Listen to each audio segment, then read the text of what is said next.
అలాంటి వేశ్య కడుపులో 10 మంది కొడుకులు కన్నాడు. అందరూ ఆయన కొడుకులో కాదో మనకు తెలియదు. తను వేశ్య. అవును. యమదూతలు చాలా శక్తివంతులు. కానీ కొందరిని చూస్తే భయపడతారు. యమదూతలే భయపడతారు. హ్మ్. వావ్! సూపర్ బ్రో ఇది. ఇది గౌడపురంలో ఇవ్వబడింది. ఓకే. ఎవరు యమదూతలు అవుతారు అనేది ఇవ్వబడింది. మన దగ్గరికి విష్ణుదూతలు వచ్చి వైకుంఠం తీసుకెళ్లాలా, లేక యమదూతలు వచ్చి నరకానికి తీసుకెళ్లాలా అనేది మనమే నిర్ణయించుకోవాలి. నేను మార్కులు తక్కువ వచ్చాయండి అని ఒకడు ఆత్మహత్య చేసుకుంటున్నారు. ఒక అమ్మాయికి ప్రపోజ్ చేశానండి, ఇచ్చిన రోజు పువ్వు తీసుకుని నా చేలోనూ పెట్టేసింది అని ఇంకొకడు ఆత్మహత్య చేసుకుంటున్నాడు. తిన్న ధరకి ఇంకొకరు ఆత్మహత్య చేసుకుంటున్నారు. అంటే ఆత్మహత్య చేసుకుంటాను అనేది ఒక ఊతపదం అయిపోయింది. ఈ భగవద్గీత భాగవతాలు చదివి భగవంతుడి యొక్క నామం చేస్తే ఏం జరుగుతుంది అంటారు కదా, వాళ్ళు ఎప్పుడు ఆత్మహత్య చేసుకుని ఎంత పెద్ద కష్టం వచ్చినా సరే, ఎందుకంటే ఆ కష్టం ఎంత పెద్దదైనా భగవంతుడు దానికంటే పెద్దవాడు కదా. అబ్సల్యూట్లీ. అందుకు పేద వ్యక్తి ఉన్నాడు అనుకోండి, డైరెక్ట్గా అంబానీ వచ్చి ఒక 100 కోట్లు ఇచ్చేసాడు అనుకోండి ప్రభుజీ, అతను ఇమీడియట్గా ధనవంతుడైపోతాడు కదా. అక్కడ మీ కర్మ సిద్ధాంతం ఫెయిల్ అవుతుంది కదా. మరి యమధర్మరాజుని, చిత్రగుప్తుల్ని రెస్పెక్టే లేకుండా జోకర్ల లాగా కూడా చూపించే ప్రయత్నం చేస్తుంటారు. అసలు దీని గురించి మీ కామెంట్ ఏంటి ప్రభుజీ? 6 ఎందుకు చంపావన్నారు. నేను చంపడం ఏంటండి, ఏం మాట్లాడుతున్నారు మీరు అంతే అన్నారు. కదా. నువ్వే చంపావు అన్నారు. లేదు లేదు నేను చంపలేదు అంటాడు. ప్రభుజీ, మీరు అన్నారు 13 రోజుల తర్వాత యమదూతలు వచ్చి తీసుకెళ్ళిపోతారు, ఆ తర్వాత సంవత్సరం పాటు యమలోక ప్రయాణం చేయాల్సి ఉంటుంది ఈ జీవుడు అని చెప్పారు. అసలు అంటే ఈ సంవత్సరం పాటు యమలోక ప్రయాణం అనేది ఎలా ఉంటుంది, అసలు ఏం ఎక్స్పీరియన్స్ చేస్తాడు జీవుడు? 13వ రోజు శ్రాద్ధం అయిపోయిన తర్వాతకి ఒక్కసారిగా భయంకరమైన యమదూతలు ఆయుధాలతో వచ్చి జీవుని పట్టేసుకుంటారు. ఓకే. పట్టుకొని తన్ని యాతన శరీరాన్ని ఇచ్చి తీసుకెళ్ళిపోతూ ఉంటారు. యాతన శరీరం. అది 86,000 యోజనాలు దూరం ఇక్కడ భూమి నుంచి యమలోకి. కొందరు 88,000 అంటారు, కొందరు 86,000 అంటారు. ఈ విధంగా జీవి 348 రోజులు ప్రయాణించాల్సి ఉంటుంది. ఓకే. వెళ్తున్న ప్రాంతం అంతా కూడా వేడిగా ఉంటుంది. ఈ మధ్యలో 16 నగరాలు వస్తాయి. ఈ 16 నగరాలను నడుచుకుంటూ దాటిన తర్వాత వచ్చే చివరి నగరం యమపురి. యమధర్మరాజు ఉంటారు. ఓకే. అక్కడి వరకు రీచ్ కావడానికి ఈ యొక్క జీవి నడుచుకుంటూ వెళ్ళాల్సి వస్తుంది. అందులో 16 లోకాలు అంటే యామిపురము, సౌరిపురము, నాగేంద్ర భవనము, గంధర్వలోకము, శైలాగమము, క్రౌంచపురము, క్రూరపురము, విచిత్ర భవనము, బహ్వాపదము, దుఃఖదపురము, నానాక్రందపురము, సుతప్త భవనము, రౌద్రపురము, పయోవర్షణము, బహుభీతి, దీనికి ముందు శీతాఢ్యం అనుకుంటా. ఈ విధంగా ఈ 16 లోకాలను ఈ 16 నగరాలను దాటుకుంటూ జీవి వెళ్ళాలి. చాలా దారుణంగా ఉంటుంది పరిస్థితి. ఎప్పుడైతే ఒక 18 రోజులు నడిచిన తర్వాతకి మొదటి నగరం అనేది వస్తుంది. ఈ మార్గమధ్యం ఎలా ఉంటుంది, రోడ్డంతా వేడిగా ఉంటుంది, నడవలేని పరిస్థితి. మామూలుగా ఎండాకాలంలో మన రోడ్లా అనుకుంటున్నారేమో, అలా కాదు. కింద మంటలు మండిపోతూ ఉంటుంది, పెనలా ఉంటుంది అనమాట. ఓకే. ఆ విధంగా కాలు బొబ్బలెక్కిపోతూ ఉంటాయి, కాళ్ళకు రంధ్రాలు పడతాయి. ఆ తర్వాత పక్షులు వచ్చి విని పిక్క తింటూ ఉంటాయి, కుక్కలు వచ్చి పీకుతూ ఉంటాయి. ఇవన్నీ చాలా దారుణంగా ఉంటుంది. వాడు ఏడుస్తూ ఉంటాడు. ఆ నగరాన్ని చేరుకున్న తర్వాత అక్కడ కూర్చోలేని పరిస్థితి. వాడు ఇక్కడ కాస్త విశ్రాంతి తీసుకుంటా అంటే వచ్చాయంటారు, చిత్తక బాగుతారు యమలోకం యొక్క యమదూతలు. అక్కడ కూర్చోలేని పరిస్థితి, వాడిని తీసుకెళ్ళిపోతూ ఉంటారు.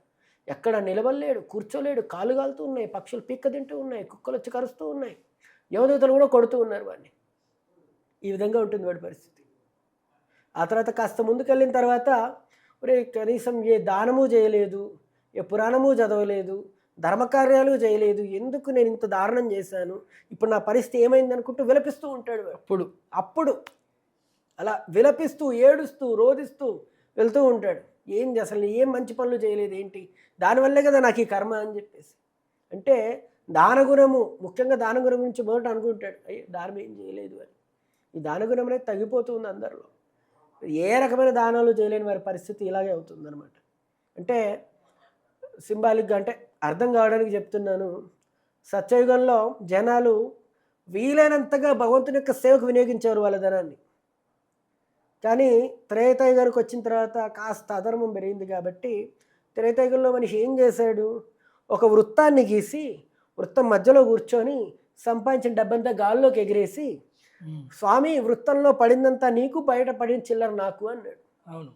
ఆ తర్వాత కాస్త త్రేతాయుగం తర్వాత ఏమొచ్చింది, ద్వాపరయుగం. ద్వాపరయుగంలో ఇంకొంచెం ఈ యొక్క అధర్మం వచ్చింది కాబట్టి అప్పుడు ఏం చేశాడు, ఒక రేఖను గీసి మధ్యలో కూర్చొని, అంటే రేఖ ఇలా ఉందన్నమాట, ఇలా ఈ విధంగా ఉంది. ఓకే. ఇక్కడ మధ్యలో వాడు ఉన్నాడు, గాల్లోకి ఎగిరేశాడు. స్వామి ఎడం వైపు పడిందంత మీది, కుడివైపు పడింది నాది అంటూ ఉన్నాడు. ఓకే. ఇది ద్వాపరయుగం. కలియుగంకి వచ్చిన తర్వాత మనిషి ఇంకా తెలివి మీరాడు కదా, కాబట్టి కలియుగంలో ఏం చేస్తున్నాడు, సంపాదించిందంతా చేతుల్లో తీసుకొని గాల్లోకి ఎగిరేసి స్వామి నువ్వు క్యాచ్ పట్టుకున్నది నీది, కింద పడింది నాది అంటూ ఉన్నాడు. ఎస్. అంటే సింబాలిక్గా చెప్తూ ఉన్నాను, మనిషి ఏ విధంగా మారాడు. అసలు దానాలు చేస్తే కదా చాలామంది అవును. చేసే మంచి ధర్మాత్ములు ఉన్నారు, వాళ్ళ గురించి నేను చెప్పట్లేదు. చాలామంది చేయట్లేదు, వాళ్ళ పరిస్థితి ఇలా అవుతుంది. వాడు అదే అనుకుంటూ ఉన్నాడు, అరే ఒక్క దానం కూడా చేయలేదు కదా నాయన అని బాధపడుతూ ఉన్నాడు. ఈ విధంగా ఉంటుందన్నమాట. ఈ బాధలు భరించలేకుండా ఉన్నాను, అసలు నేను తట్టుకోలేకుండా ఉన్నాను, అసలు నేను చస్తే అన్ని సమస్యలు పరిష్కారం అవుతాయి అనుకున్నాను, కానీ అన్నిటికంటే గొప్ప సమస్య ప్రారంభమైంది, అసలు నేను ఎప్పటికీ చావలేను అన్న దీంతో నాకు అర్థమైంది అని ఏడుస్తూ ఉంటాడు వాడు. ఎవరు ఎప్పటికీ చావలేరు, అదే అనమాట. అది కొంచెం అర్థమవుతుంది. దాహం అవుతుంది, నీళ్ళు ఇవ్వరు, ఆకలి అవుతుంది, తినడానికి ఏమి ఇవ్వరు, మధ్యలో ఏమీ ఇవ్వరు. అందుకని ఇక్కడ వీళ్ళు పిండం పెడుతూ ఉంటే, నీరు ఇస్తూ ఉంటే అక్కడ అందుతూ ఉంటాయి అన్నమాట. నెలకు ఒకసారి ఖచ్చితంగా పెట్టాలి. మధ్యలో అనుకుంటాడు, అమ్మ ఎక్కడా, నాన్న ఎక్కడా, నా ముద్దుల కొడుకు ఎక్కడా, నా కూతురు ఎక్కడా, నా బంధుమిత్రులు ఎక్కడ అని ఏడుస్తూ ఉంటాడు. అప్పుడు యోబట్లు చితకబాత్తు, ఎక్కడ మీ అమ్మగారు, ఎక్కడ మీ నాన్న, ఎక్కడ మీ కొడుకు, ఎక్కడ, అందరు ఎక్కడ, ఒక్క మంచి పనైనా చేసావా దుర్మార్గుడు అంటే చితకబాత్తారు, ఏడుస్తూ ఉంటాడు. అంటే సమస్య ఏంటంటే జీవుడు ఈ యొక్క తాత్కాలిక ఆశ్రయాలను పొంది నేను ప్రపంచంలో ఆనందంగా ఉన్నాను అనుకుంటూ ఉంటాడు. అవును, అది సమస్య. అంటే అమ్మ నాన్న ఉన్నారు, భార్య ఉంది, పిల్లలు ఉన్నారు, డబ్బు ఉంది, హోదా ఉంది, నౌకర్లు ఉన్నారు, బంగ్లాలు ఉన్నాయి, కార్లు ఉన్నాయి, మిత్రులు ఉన్నారు, ఈ విధంగా వీళ్ళందరినీ చూసి గొప్ప ఆశ్రయాన్ని పొందని నాకు ఇంకా లోటు ఏంటి అనుకుంటాడు. కాకపోతే వీళ్ళందరూ తాత్కాలిక ఆశ్రయాలు, వాళ్ళు కూడా ఒకరు చనిపోతారు కదా. కరెక్ట్. కాబట్టి చనిపోయే వాళ్ళని తాత్కాలికమైన మనుషుల ఆశ్రయం తీసుకుంటే ఇదే గతి ఎవరికైనా సరే, ఈ విధంగా ఉంటుంది. అంటే మీకు ఉదాహరణ చెప్తాను. ఒకసారి ఒక ఎడారిలో కప్ప పోతూ ఉందంట. ఓకే. కప్ప పోతూ ఉంటే ఎడారి ఆ ఎండ దెబ్బకి తట్టుకోలేక అది మూర్చొచ్చి చనిపోవడం దగ్గర వరకు వచ్చిందనమాట. దానికి ఏం చేయాలో అర్థం కావట్లేదు. వెళ్తుంది, కళ్ళు తిరిగిపోయాయి, ఎక్కడ ఏం కనిపించట్లేదు, అసలు ఎక్కడ చెట్టు లేదు, ఎడారి ఎలా ఉంటుంది. అవును. ఇది చనిపోతాను అనుకున్న సమయంలో కళ్ళు మూసుకొని పక్కకు పడిపోయి కాసేపటి తర్వాత తెరిచి ఇలా చూసింది.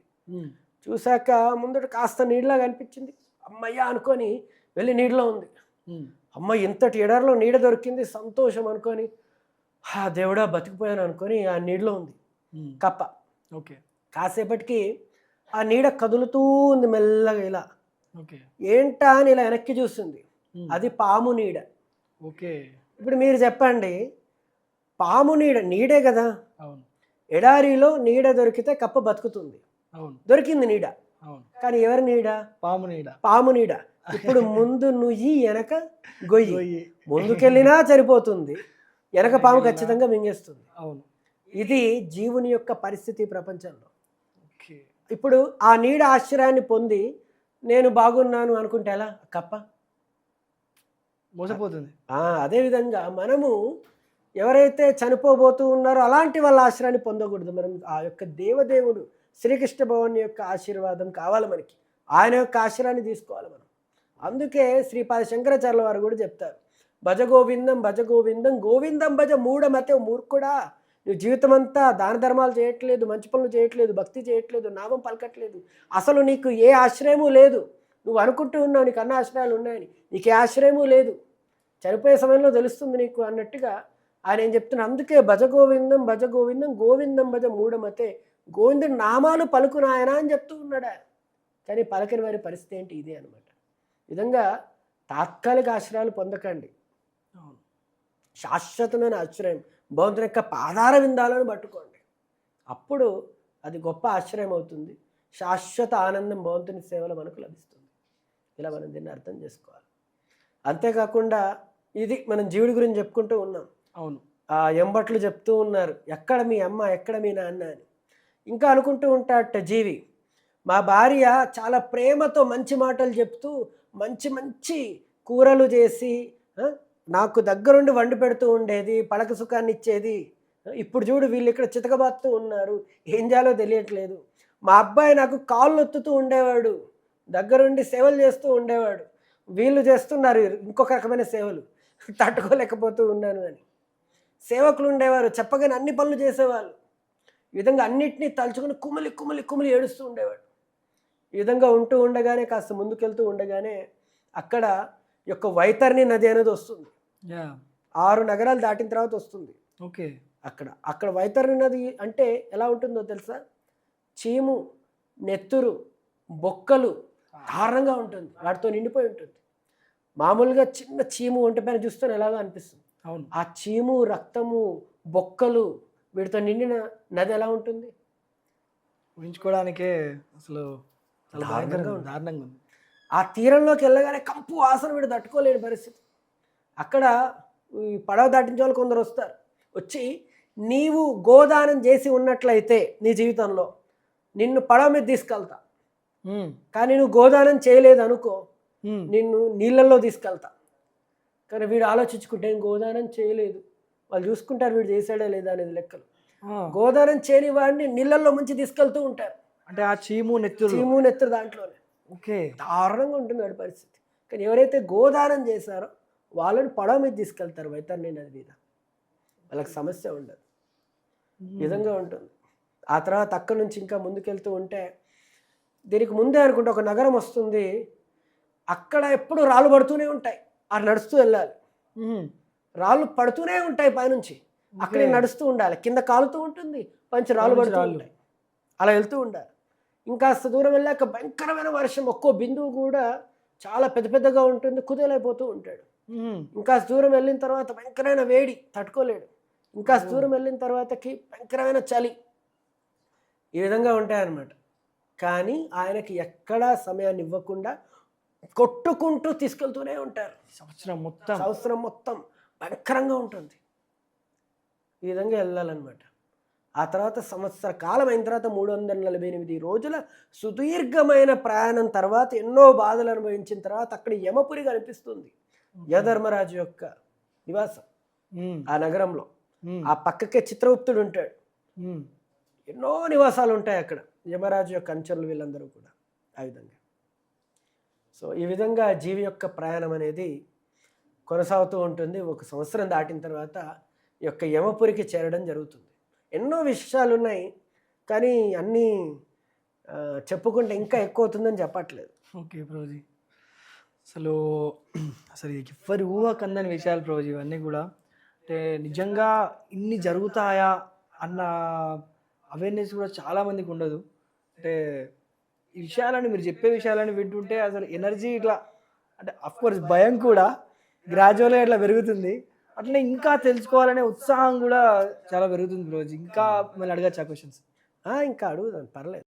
ప్రభుజీ, యమధర్మరాజు అంటూ ఉంటారు కదా, సో ఈ యమధర్మరాజు అసలు ఎలా ఉంటారు ప్రభుజీ? అండ్ ఆయన పాప పుణ్య విచారణలు ఏ విధంగా చేస్తారు? యమరాజు ఎర్రని కళ్ళతో, నల్లని కాంతితో, నల్లని కాంతి ఎర్రని కళ్ళు, భయంకరంగా పళ్ళు బయటకు వచ్చి దున్నపోతు మీద కూర్చొని దండం చేతిలో పట్టుకొని ఈ రకంగా చాలా దారుణంగా భయంకరంగా కనిపిస్తారు పాపాత్ములకు మాత్రమే. ఓకే. కానీ ఎవరైతే మహాపుణ్యాత్ములో వాళ్ళు, లేదా భక్తులు, భగవద్భక్తులు, వాళ్ళకు మాత్రం శంఖ చక్ర గదా పద్మాలతో విష్ణు యొక్క మరో రూపంలాగా కనిపిస్తారు. అవునా? ఆయన చాలా సౌమ్య రూపం, చాలా ఆకర్షణీయమైన రూపం, చాలా బాగుంటుంది. వారికి ఆయన అతిథి మర్యాదలు చేస్తారు. వారికి ఆయన గంధలేపనాన్ని సమర్పించి వారి మెల్లో హారం కూడా వేస్తారు. దగ్గరుండి పంచపక్ష పరమన్నాలు తినిపిస్తారు. ఏ సమస్య ఉండదు. అక్కడి నుంచి స్వర్గానికి పంపిస్తారు, లేదా మహాభక్తులైతే వైకుంఠానికి పంపిస్తారు. కానీ పాపాత్ములైతే వారిని పచ్చడి పచ్చడి చేస్తారు. అంటే అక్కడ ఒక ద్వారం నుండి పాపాత్ములు వస్తారు, ఒక ద్వారం నుండి ఈ రకమైన పుణ్యాత్ములు కొంతవరకు వస్తారు, మరో ద్వారం నుంచి సన్యాసులు, బ్రహ్మచారులు, శాస్త్రపట్టణం చేసేవాళ్ళు, భక్తులు, వీళ్ళు ఇంకో ద్వారం నుంచి వస్తారు. ఓకే. ఈ విధంగా వస్తూ ఉంటారు. అక్కడ చిత్రగుప్తుడు పక్కకే ఉండి సహకరిస్తూ ఉంటారు యమధర్మరాజుకి. ఆయన మొత్తం రాసుకుని ఉంటాడు, జీవి చేసిన పుణ్యాలు పాపాలు పుట్టినప్పటి నుంచి చచ్చిపోయే వరకు ఏ ఒక్క సెకండ్ కూడా ఆయన మరవకుండా అన్నీ కూడా రాసుకుని ఉంటాడు, ఏది మిస్ అవ్వదు అక్కడ. దానికి శ్రవణులు అని 12 మంది ఉంటారు. ఓకే. వాళ్ళ భార్యలు కూడా శ్రవణీయులు అని ఉంటారు. వీళ్ళు సహకరిస్తారు. వీళ్ళు అక్కడ ఉండి యమధర్మరాజు ముందు మొత్తం చెప్తారు. చిత్రగుప్తుడు అంతా విన్న తర్వాతకి యమధర్మరాజుకి తుది నివేదిక సమర్పిస్తారు. ఈ శ్రవణులు వాళ్ళు ఎంత దూరమైనా చూడగలుగుతారు. మనం ఇక్కడ చేస్తున్నాం ఇది వాళ్ళు చూడగలుగుతారు అక్కడి నుంచి. ఓకే. వాళ్ళు వినగలుగుతారు, అందుకే శ్రవణులు. కాబట్టి ఎవరు ఎక్కడ ఎలా ఏం చేసినా వాళ్ళు చూడగలుగుతారు, రాసుకుంటారు. యమధర్మరాజు ముందు చెప్తారు, చిత్రగుప్తుడు నోట్ చేసుకుని స్వామికి తుది నివేదిక ఇచ్చి ఈ విధంగా ఉంటుంది. ఏ కేటగిరీకి ఆ ద్వారాలు. ఈ విధంగా చాలా అద్భుతంగా ఉంటుంది అనమాట. అయితే ప్రభుజీ, ఈ సంవత్సరం పాటు జీవుడు నరక యాతన అంతా అనుభవిస్తూ ఆ యొక్క ప్రయాణం చేస్తుంటాడు సంవత్సరం పాటు. సంవత్సరం తర్వాత నరకాన్ని చేరుకుంటాడు కదా. సో నరకం చేరుకున్న తర్వాత ఎటువంటి శిక్షలు అనుభవిస్తాడు ప్రభుజీ? అసలు గరుడ పురాణంలో దీని గురించి ఏ విధంగా వర్ణన ఉంది? అంటే ఎలా ఉంటుంది అంటే, జీవి తనకు యొక్క పాపాలు చేసిన తర్వాత, తనకు శిక్ష విధించబడిన తర్వాతకి తన్ని ఎన్నో రకాలైన నరకాల్లో వేసి బాధిస్తూ ఉంటారు. ఓకే. అవి అసంఖ్యాకంగా ఉన్నాయని చెప్పడం కుదరదు, కానీ గరుడ పురాణం ముఖ్యంగా 7 ప్రధాన నరకాల గురించి చెప్తుంది. మొదటిది రౌరవం. రౌరవంలో కింద మంట మండుతూ ఉంటుంది మనకి, మనం కూర్చోలేం, పడుకోలేం, ఎప్పుడు పరిగెత్తూనే ఉంటాడు జీవి. అక్కడ ఏం చేస్తారు, ఎప్పటి కింద మండుతూ ఉంటుంది ఎప్పుడు కూడా. అవును. కాబట్టి పరిగెడుతూ అటు ఇటు ఇటు అటు పరిగెడుతూ, శాంతి లేక ఇబ్బంది పడుతూ, ఏడుస్తూ, పోనీ ఒక దగ్గర ఉండి ఆలోచించుకుందామంటే ఆలోచించుకోలేని పరిస్థితి. ఆ విధంగా పరిగెడుతూ ఉంటాడు ఎప్పుడు కూడా అటు ఇటు. అది రౌరవం. అంటే మామూలుగా కాళ్ళకు బొబ్బలు ఎక్కడం అనేది మనం విన్నాం. అవును. కానీ కాళ్ళకు రంధ్రాలు పడ్డా ఎక్కడైనా విన్నారా? కాళ్ళకు రంధ్రాలు పడి కాళ్ళు ఫ్రై అవుతాయి. ఆ విధంగా ఉంటుంది, అది రౌరవం. ఆ తర్వాత మహారౌరవంలో వేస్తారు వాడిని. మహారౌరవంలో కూడా ఇంచుమించు అలాగే ఉంటుంది, కింద మండుతూ ఉంటుంది. కాకపోతే ఇక్కడ ప్యాకేజ్ కొంచెం డిఫరెంట్. వాడి కాళ్ళు చేతులు మొత్తం కట్టేసి అక్కడ దొర్లిస్తూ ఉంటారు యమదూతలు, ఫ్రైంగ్ ప్యాన్ లాగా. అటు ఇటు దొర్లుతూ ఉంటాడు, మండుతూ ఉంటాయి. ఏం చేయాలో తెలియదు.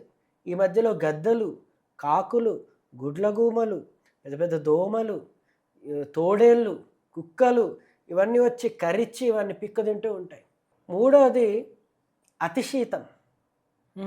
మొత్తం చీకటి, అసలు ఏం కనిపించదు, చాలా చల్లగా ఉంటుంది, మామూలు చలి కాదు. అతిశీతం పేరే, దాని పేరు. ఏమీ కనిపించదు. ప్రాణి వణుకుతూ వణుకుతూ వెళ్తూ ఎవరికో తగులుతాడు, వెంటనే వాళ్ళు కౌలించుకుంటారు ఇద్దరు కూడా. ఏది వేడి లేదు అక్కడ. ఓకే. ఇంత చలికి ఎవరో తెలియదు, గట్టే పట్టుకుంటాడు వాడు, కానీ సరిపోదు. అది ఎంత చలి అంటే వణుకుతూ ఇలా పళ్ళు కొట్టుకొని పళ్ళు రాళ్ళ కింద పడిపోతూ ఉంటాయి ఆ చలికి. ఆ తర్వాత బొక్కలు అని విరిగిపోతూ ఉంటాయి. ఆకలి ఉంటుంది, దప్పికుంటుంది, ఏం చేయాలో తెలియదు. శరీరం నుంచి రక్తం కింద పడుతుంది, బొక్కలు కింద పడతాయి, మధ్య కింద పడుతుంది. వాటిని తీసుకొని తింటూ తాగుతూ ఉంటాడు. దొరికిన వాళ్ళని పట్టుకుంటాడు. బాగా ఆకలి దప్పికైనప్పుడు కింద ఏ దొరుకుతుందో నోట్లో పెట్టుకుంటూ ఉంటుంది. వాడి రక్తము, యువతల రక్తము, ఎవరి బొక్కలో తెలియదు, ఏమీ కనిపించదు. అక్కడ ఎన్ని రోజులు అలా ఉంటాడు, వాడి పాపాన్ని బట్టి ఉంటాడు. ఇది అతిశీతము. నాలుగోది నికృంతనము అనే నరకం. ఇది కుమ్మరి చక్రంలాగా ఉంటుంది. దాంట్లో మధ్యలో పాపి శరీరం అనేది తిరుగుతూ ఉంటుంది. అయితే దీనికి చుట్టూ కూడా ఇలా అన్ని బల్లెంలాగా చాలా పదునైన ఆయుధాలు ఉంటాయి. ఎప్పుడైతే ప్రాణి అక్కడ కట్టేసి ఇలా తిప్పారో ఇదన్నీ చీల్చేస్తుంటాయి వాడిని. ఇలా తిరుగుతూ ఉంటాడు, ఇలా ఇలా ఇలా ఇలా ఇలా గ్రైండర్ లాగా చీల్చేస్తూ ఉంటాయి వాడిని. ఓకే. అంతా చీల్చబడిన తర్వాత చివరికి మళ్ళీ ముద్దయిపోతాడు. యాతన శరీరం. ఇది నికృంతనం. 5వది అప్రాతష్టం. ఓకే. ఇక్కడ ఘాటీ యంత్రాలు ఉంటాయి. ఆ యంత్రాలకు పైన వీడు కట్టబెడతాడు. ఇది కాళ్ళు పైకి తల కిందికి వేగంగా తిరుగుతూ ఉంటాయి. వీడికి ఏం చేయాలో తెలియదు. ఆ నోట్లోంచి రక్తం కింద పడుతూ ఉంటుంది. ఆ తర్వాత నోట్లోంచి పేగులు బయటకు వస్తాయి. నోట్లోంచి కళ్ళలోంచి పేగులు బయటకు వచ్చి వేలాడుతూ ఉంటాయి. అలా ఉంటుంది. 6వది అసిపత్ర వనం. ఈ వనము చల్లగా ఉంటుంది, బాగుంటుంది ఉండడానికి. మరి ఇక్కడ బాధ ఏంటి అనుకుంటారా? దూరంగా నేల మీద కాలు మండుతూ ఉంటాయి. అసిపత్ర వనాన్ని చూడగానే జీవి ఆ పాపి పరిగెత్తుకొస్తాడు. ఓకే. ఆహా చాలా బాగుంది ఇక్కడ ఉండొచ్చునని. వినడానికైనా బెటర్గా ఉంది. వస్తూ ఉంటే ఆ చెట్టుకున్న ఆకులు చాలా పెద్ద పెద్దగా చాలా పదునుగా ఉంటాయి. వాడు పరిగెత్తుకు వస్తూ ఉంటే ఎన్నో ఆకులు వాడి మీద పడుతూ ఉంటాయి. పడి విచిత్రంగా ఎక్కడ పడితే అక్కడ వాడి చీర ముక్కలు ముక్కలుగా నరికివేయబడుతుంది. ఆ సమయంలో కొన్ని వేట కుక్కలు పెద్ద పెద్దగా పుల్లాగా ఉంటాయి, వచ్చి వాడిని చీల్చి చెండాడి తింటూ ఉంటాయి. ఇది అసిపత్రవనం. బాగుందనిపించింది, కానీ పరిస్థితి ఏంటి? తరువాత తప్త కుంభం 7వది. ఇక్కడ పెద్ద పెద్ద బాణంలో అంటే పెద్ద పెద్ద గిన్నెల్లో నూనె మరుగుతూ ఉంటుంది. దాంట్లో పాపిని వేసి వాళ్ళు పైకి అంటే కాళ్ళు పైకి తల కిందికి వాడి మధ్యలో దాన్ని వేస్తూ తిప్పుతూ ఉంటారు. అన్ని అంటే మనం ఫ్రై చేసినట్టుగా ఆయిల్లో కింద మంట ఉంటుంది, నూనెలో వేయిస్తూ ఉంటారు. అలా వేపుడు తీస్తూ ఉంటారు, పెడుతూ ఉంటారు, తీస్తూ ఉంటారు, పెడుతూ ఉంటారు. నూనె మరుగుతూ ఉంటుంది. వాడి నరాలు బొక్కలు అన్నీ ఇట్లా బయటకు వస్తూ ఉంటాయి, ఫ్రై అయిపోతూ ఉంటాడు, అరుస్తూ ఉంటాడు. ఏం చేయాలో తెలియదు. వాళ్ళు ఆ సమయంలో వాళ్ళ బల్లాలతో పదునైన ఆయుధాలతో వాడి తలపైన, వాడి బొక్కలపైన, వాడి శరీరపైన గుచ్చుతూ ఉంటారు ఇలాగ అదనంగా. ఈ రకంగా ఉంటుంది. ఈ రకంగా యమలోకంలో ఎన్నో నరకాలు ఉన్నాయి. అన్నింట్లో ప్రముఖంగా 7 నరకాల గురించి ఈ యొక్క గౌడ పురాణం ఈ విధంగా చెప్పబడింది అనమాట. క్షమించండి అంటే భయపెట్టినందుకు, కానీ ఇంత దారుణంగా శిక్షలు ఉంటాయి. అసలు నిజంగా మీరు చెప్తుంటేనే చాలా భయంకరంగా ఉంది బ్రోజీ. వెన్నులో నిజంగా వణుకు పుడుతుంది. కానీ ఒక్క విషయం తెలుస్తుంది ఏంటంటే, ఖచ్చితంగా చేసిన పాపాలకు ప్రతిఫలం అనేది అనుభవించాల్సి వస్తుంది. తప్పకుండా అనుభవించాలి. ఇక్కడ ఇంకో విషయం చెప్పడం మర్చిపోయాను. జీవి మరో శరీరం తీసుకోబోయే ముందు, అంటే నరకంలో శిక్షలన్నీ అయిపోయాయి. ఓకే. శిక్షలన్నీ అయిపోయిన తర్వాత మరో శరీరం తీసుకోవాలి. అవును. ఆ మరో శరీరం తీసుకుని పోయే ముందు జీవికి వాళ్ళు ఎలాంటి శిక్షణ ఇస్తారో తెలుసా? సపోజ్ ఒక పాపాత్ముడు ఉన్నాడు, వాడు ఎన్నో పాపాలు చేశాడు కాబట్టి ఇక్కడ నరకంలో శిక్షలు అనుభవించాడు. అవును. ఇప్పుడు శిక్షలను అనుభవించిన తర్వాత వెళ్ళి కొత్త శరీరం తీసుకోవాలి, పంది శరీరం తీసుకోవాలనుకోండి. అప్పుడు పంది శరీరం తీసుకుపోయే ముందు వాళ్ళు అక్కడే పెడతారు కొన్ని సంవత్సరాలు. ఎప్పటి వరకు? వాడికి రోజు మలం పెడతారు, అశుద్ధం. ఆ మలం తినాలి 3 పూట్ల తినాలి. తినకపోతే కూర్చుతూ ఉంటారు, కొడుతూ ఉంటారు, బాధ పెడుతూ ఉంటారు. చాలా దారుణంగా ఉంటుంది. మలం తిను తిను తిను అంట, తినకపోతే కొడుతూ ఉంటారు. ఆ బాధకి తింటూ ఉంటాడు వాడు. రోజు 3 పూట్ల మలం తిని తిని తిని చివరికి మలం లేకుండా వాడు బతకలేని స్థితికి వస్తాడు. ఎలా అంటే మలం కావాలి, నాకు మలం కావాలని వాడు ఏడుస్తూ ఉంటాడు. అలాంటి పరిస్థితుల వల్ల ఇప్పుడు నువ్వు పంది జన్మ పొందడానికి అర్హత పొందావు, ఇప్పుడు నువ్వు పంది జన్మ తీసుకొని వాడిని కిందికి పంపిస్తారు, ప్రిపేర్ చేస్తారు, ముందే శిక్షణ ఇస్తారు. అప్పుడు ఆ ఆత్మ అనేది పంది జన్మలో అంటే పంది శరీరాన్ని తీసుకున్న తర్వాత, అందుకే పంది ఎక్కడ అశుద్ధం ఎక్కడ మలం ఉంటే పరిగెడుతూ ఉంటుంది. అవును. అది అక్కడ సిద్ధం చేసి పంపించారు. ట్రైనింగ్ అయిపోయింది ఆల్రెడీ, అక్కడ అయిపోయింది, అక్కడి నుంచి పంపించారు. ఈ విధంగా ఉంటుంది. అంటే ఇది అంటే తీసుకోబోయే మరో జన్మ అనేది జంతువుల జన్మ అయితే ఇలా కూడా ఉంటుంది, మన జన్మ అయితే కాస్త బాగుంటుంది శిక్షణ అనేది. విచిత్రంగా ఉంది బ్రో అసలు వింటుంటేనే. ఇది మన కథ, వాస్తవం, తెలుసుకోవాల్సిన పరిస్థితి ప్రతి ఒక్కరు కూడా. తెలుసుకోకపోతే నిజంగానే ఇబ్బంది. తెలుసుకుంటేనే ఆహో ధర్మం మార్గంలో ఉండాలి, భగవంతుని యొక్క భక్తి చేయాలి. మరి భగవంతుని యొక్క నామాలు చేసే వాళ్ళకి ఇలాంటివి ఏమి శిక్షలు లేవు కదా.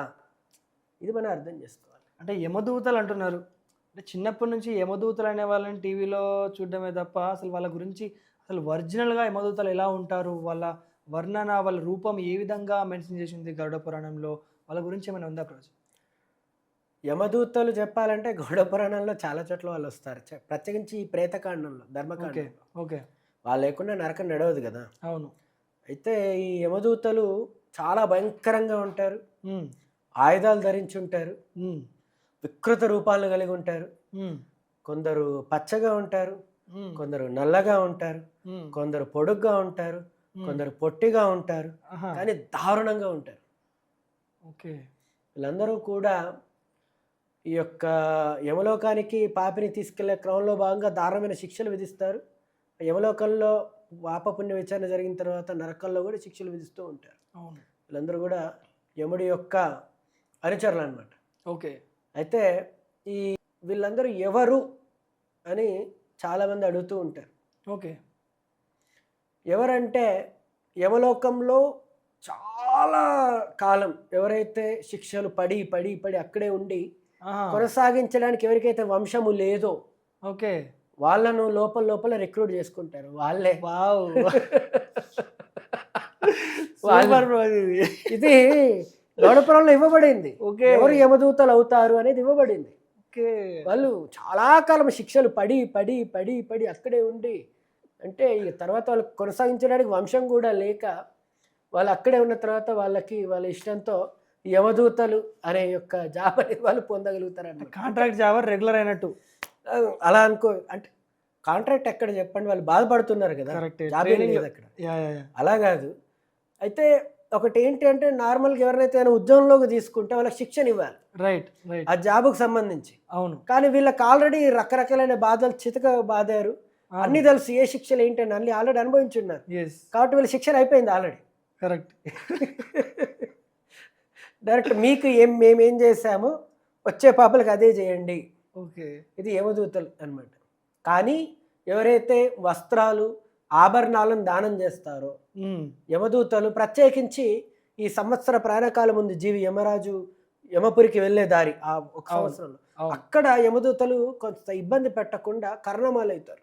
ఓకే. ఎవరైతే వస్త్రాలు దానం చేస్తారు, ఆభరణాలు దానం చేస్తారు, ఎవరికంటే ఎవరు పడితే వాళ్ళకి కాదు, ఇంట్లోనే తెలిసిన వాళ్ళకి దానం ఇచ్చుకొని మేము దానం చేసామంటే కుదరదు. అంటే లేని వాళ్ళకు, అది అవసరం ఉన్న వాళ్ళకు, సాధువులకు అలాంటివి చేయొచ్చు. అన్నిటికంటే ముఖ్యం అద్భుతమైన దానం ఏంటి అంటే, మన మందిరాల్లో ఇస్కాన్ మందిరాల్లో భగవంతుడికి గొప్ప గొప్ప వస్త్రాలు కడుతూ ఉంటాం, చక్కటి అలంకరణ చేస్తాం. ఆ భగవంతుడికి వస్త్రదానం చేయొచ్చు, ఆ భగవంతుడికి అలంకరణ చేయొచ్చు, ఆ భగవంతుడికి ఆభరణాలు వేయొచ్చు. ఇంకా దాని గురించి ఇంకేం చెప్పాలి చెప్పండి.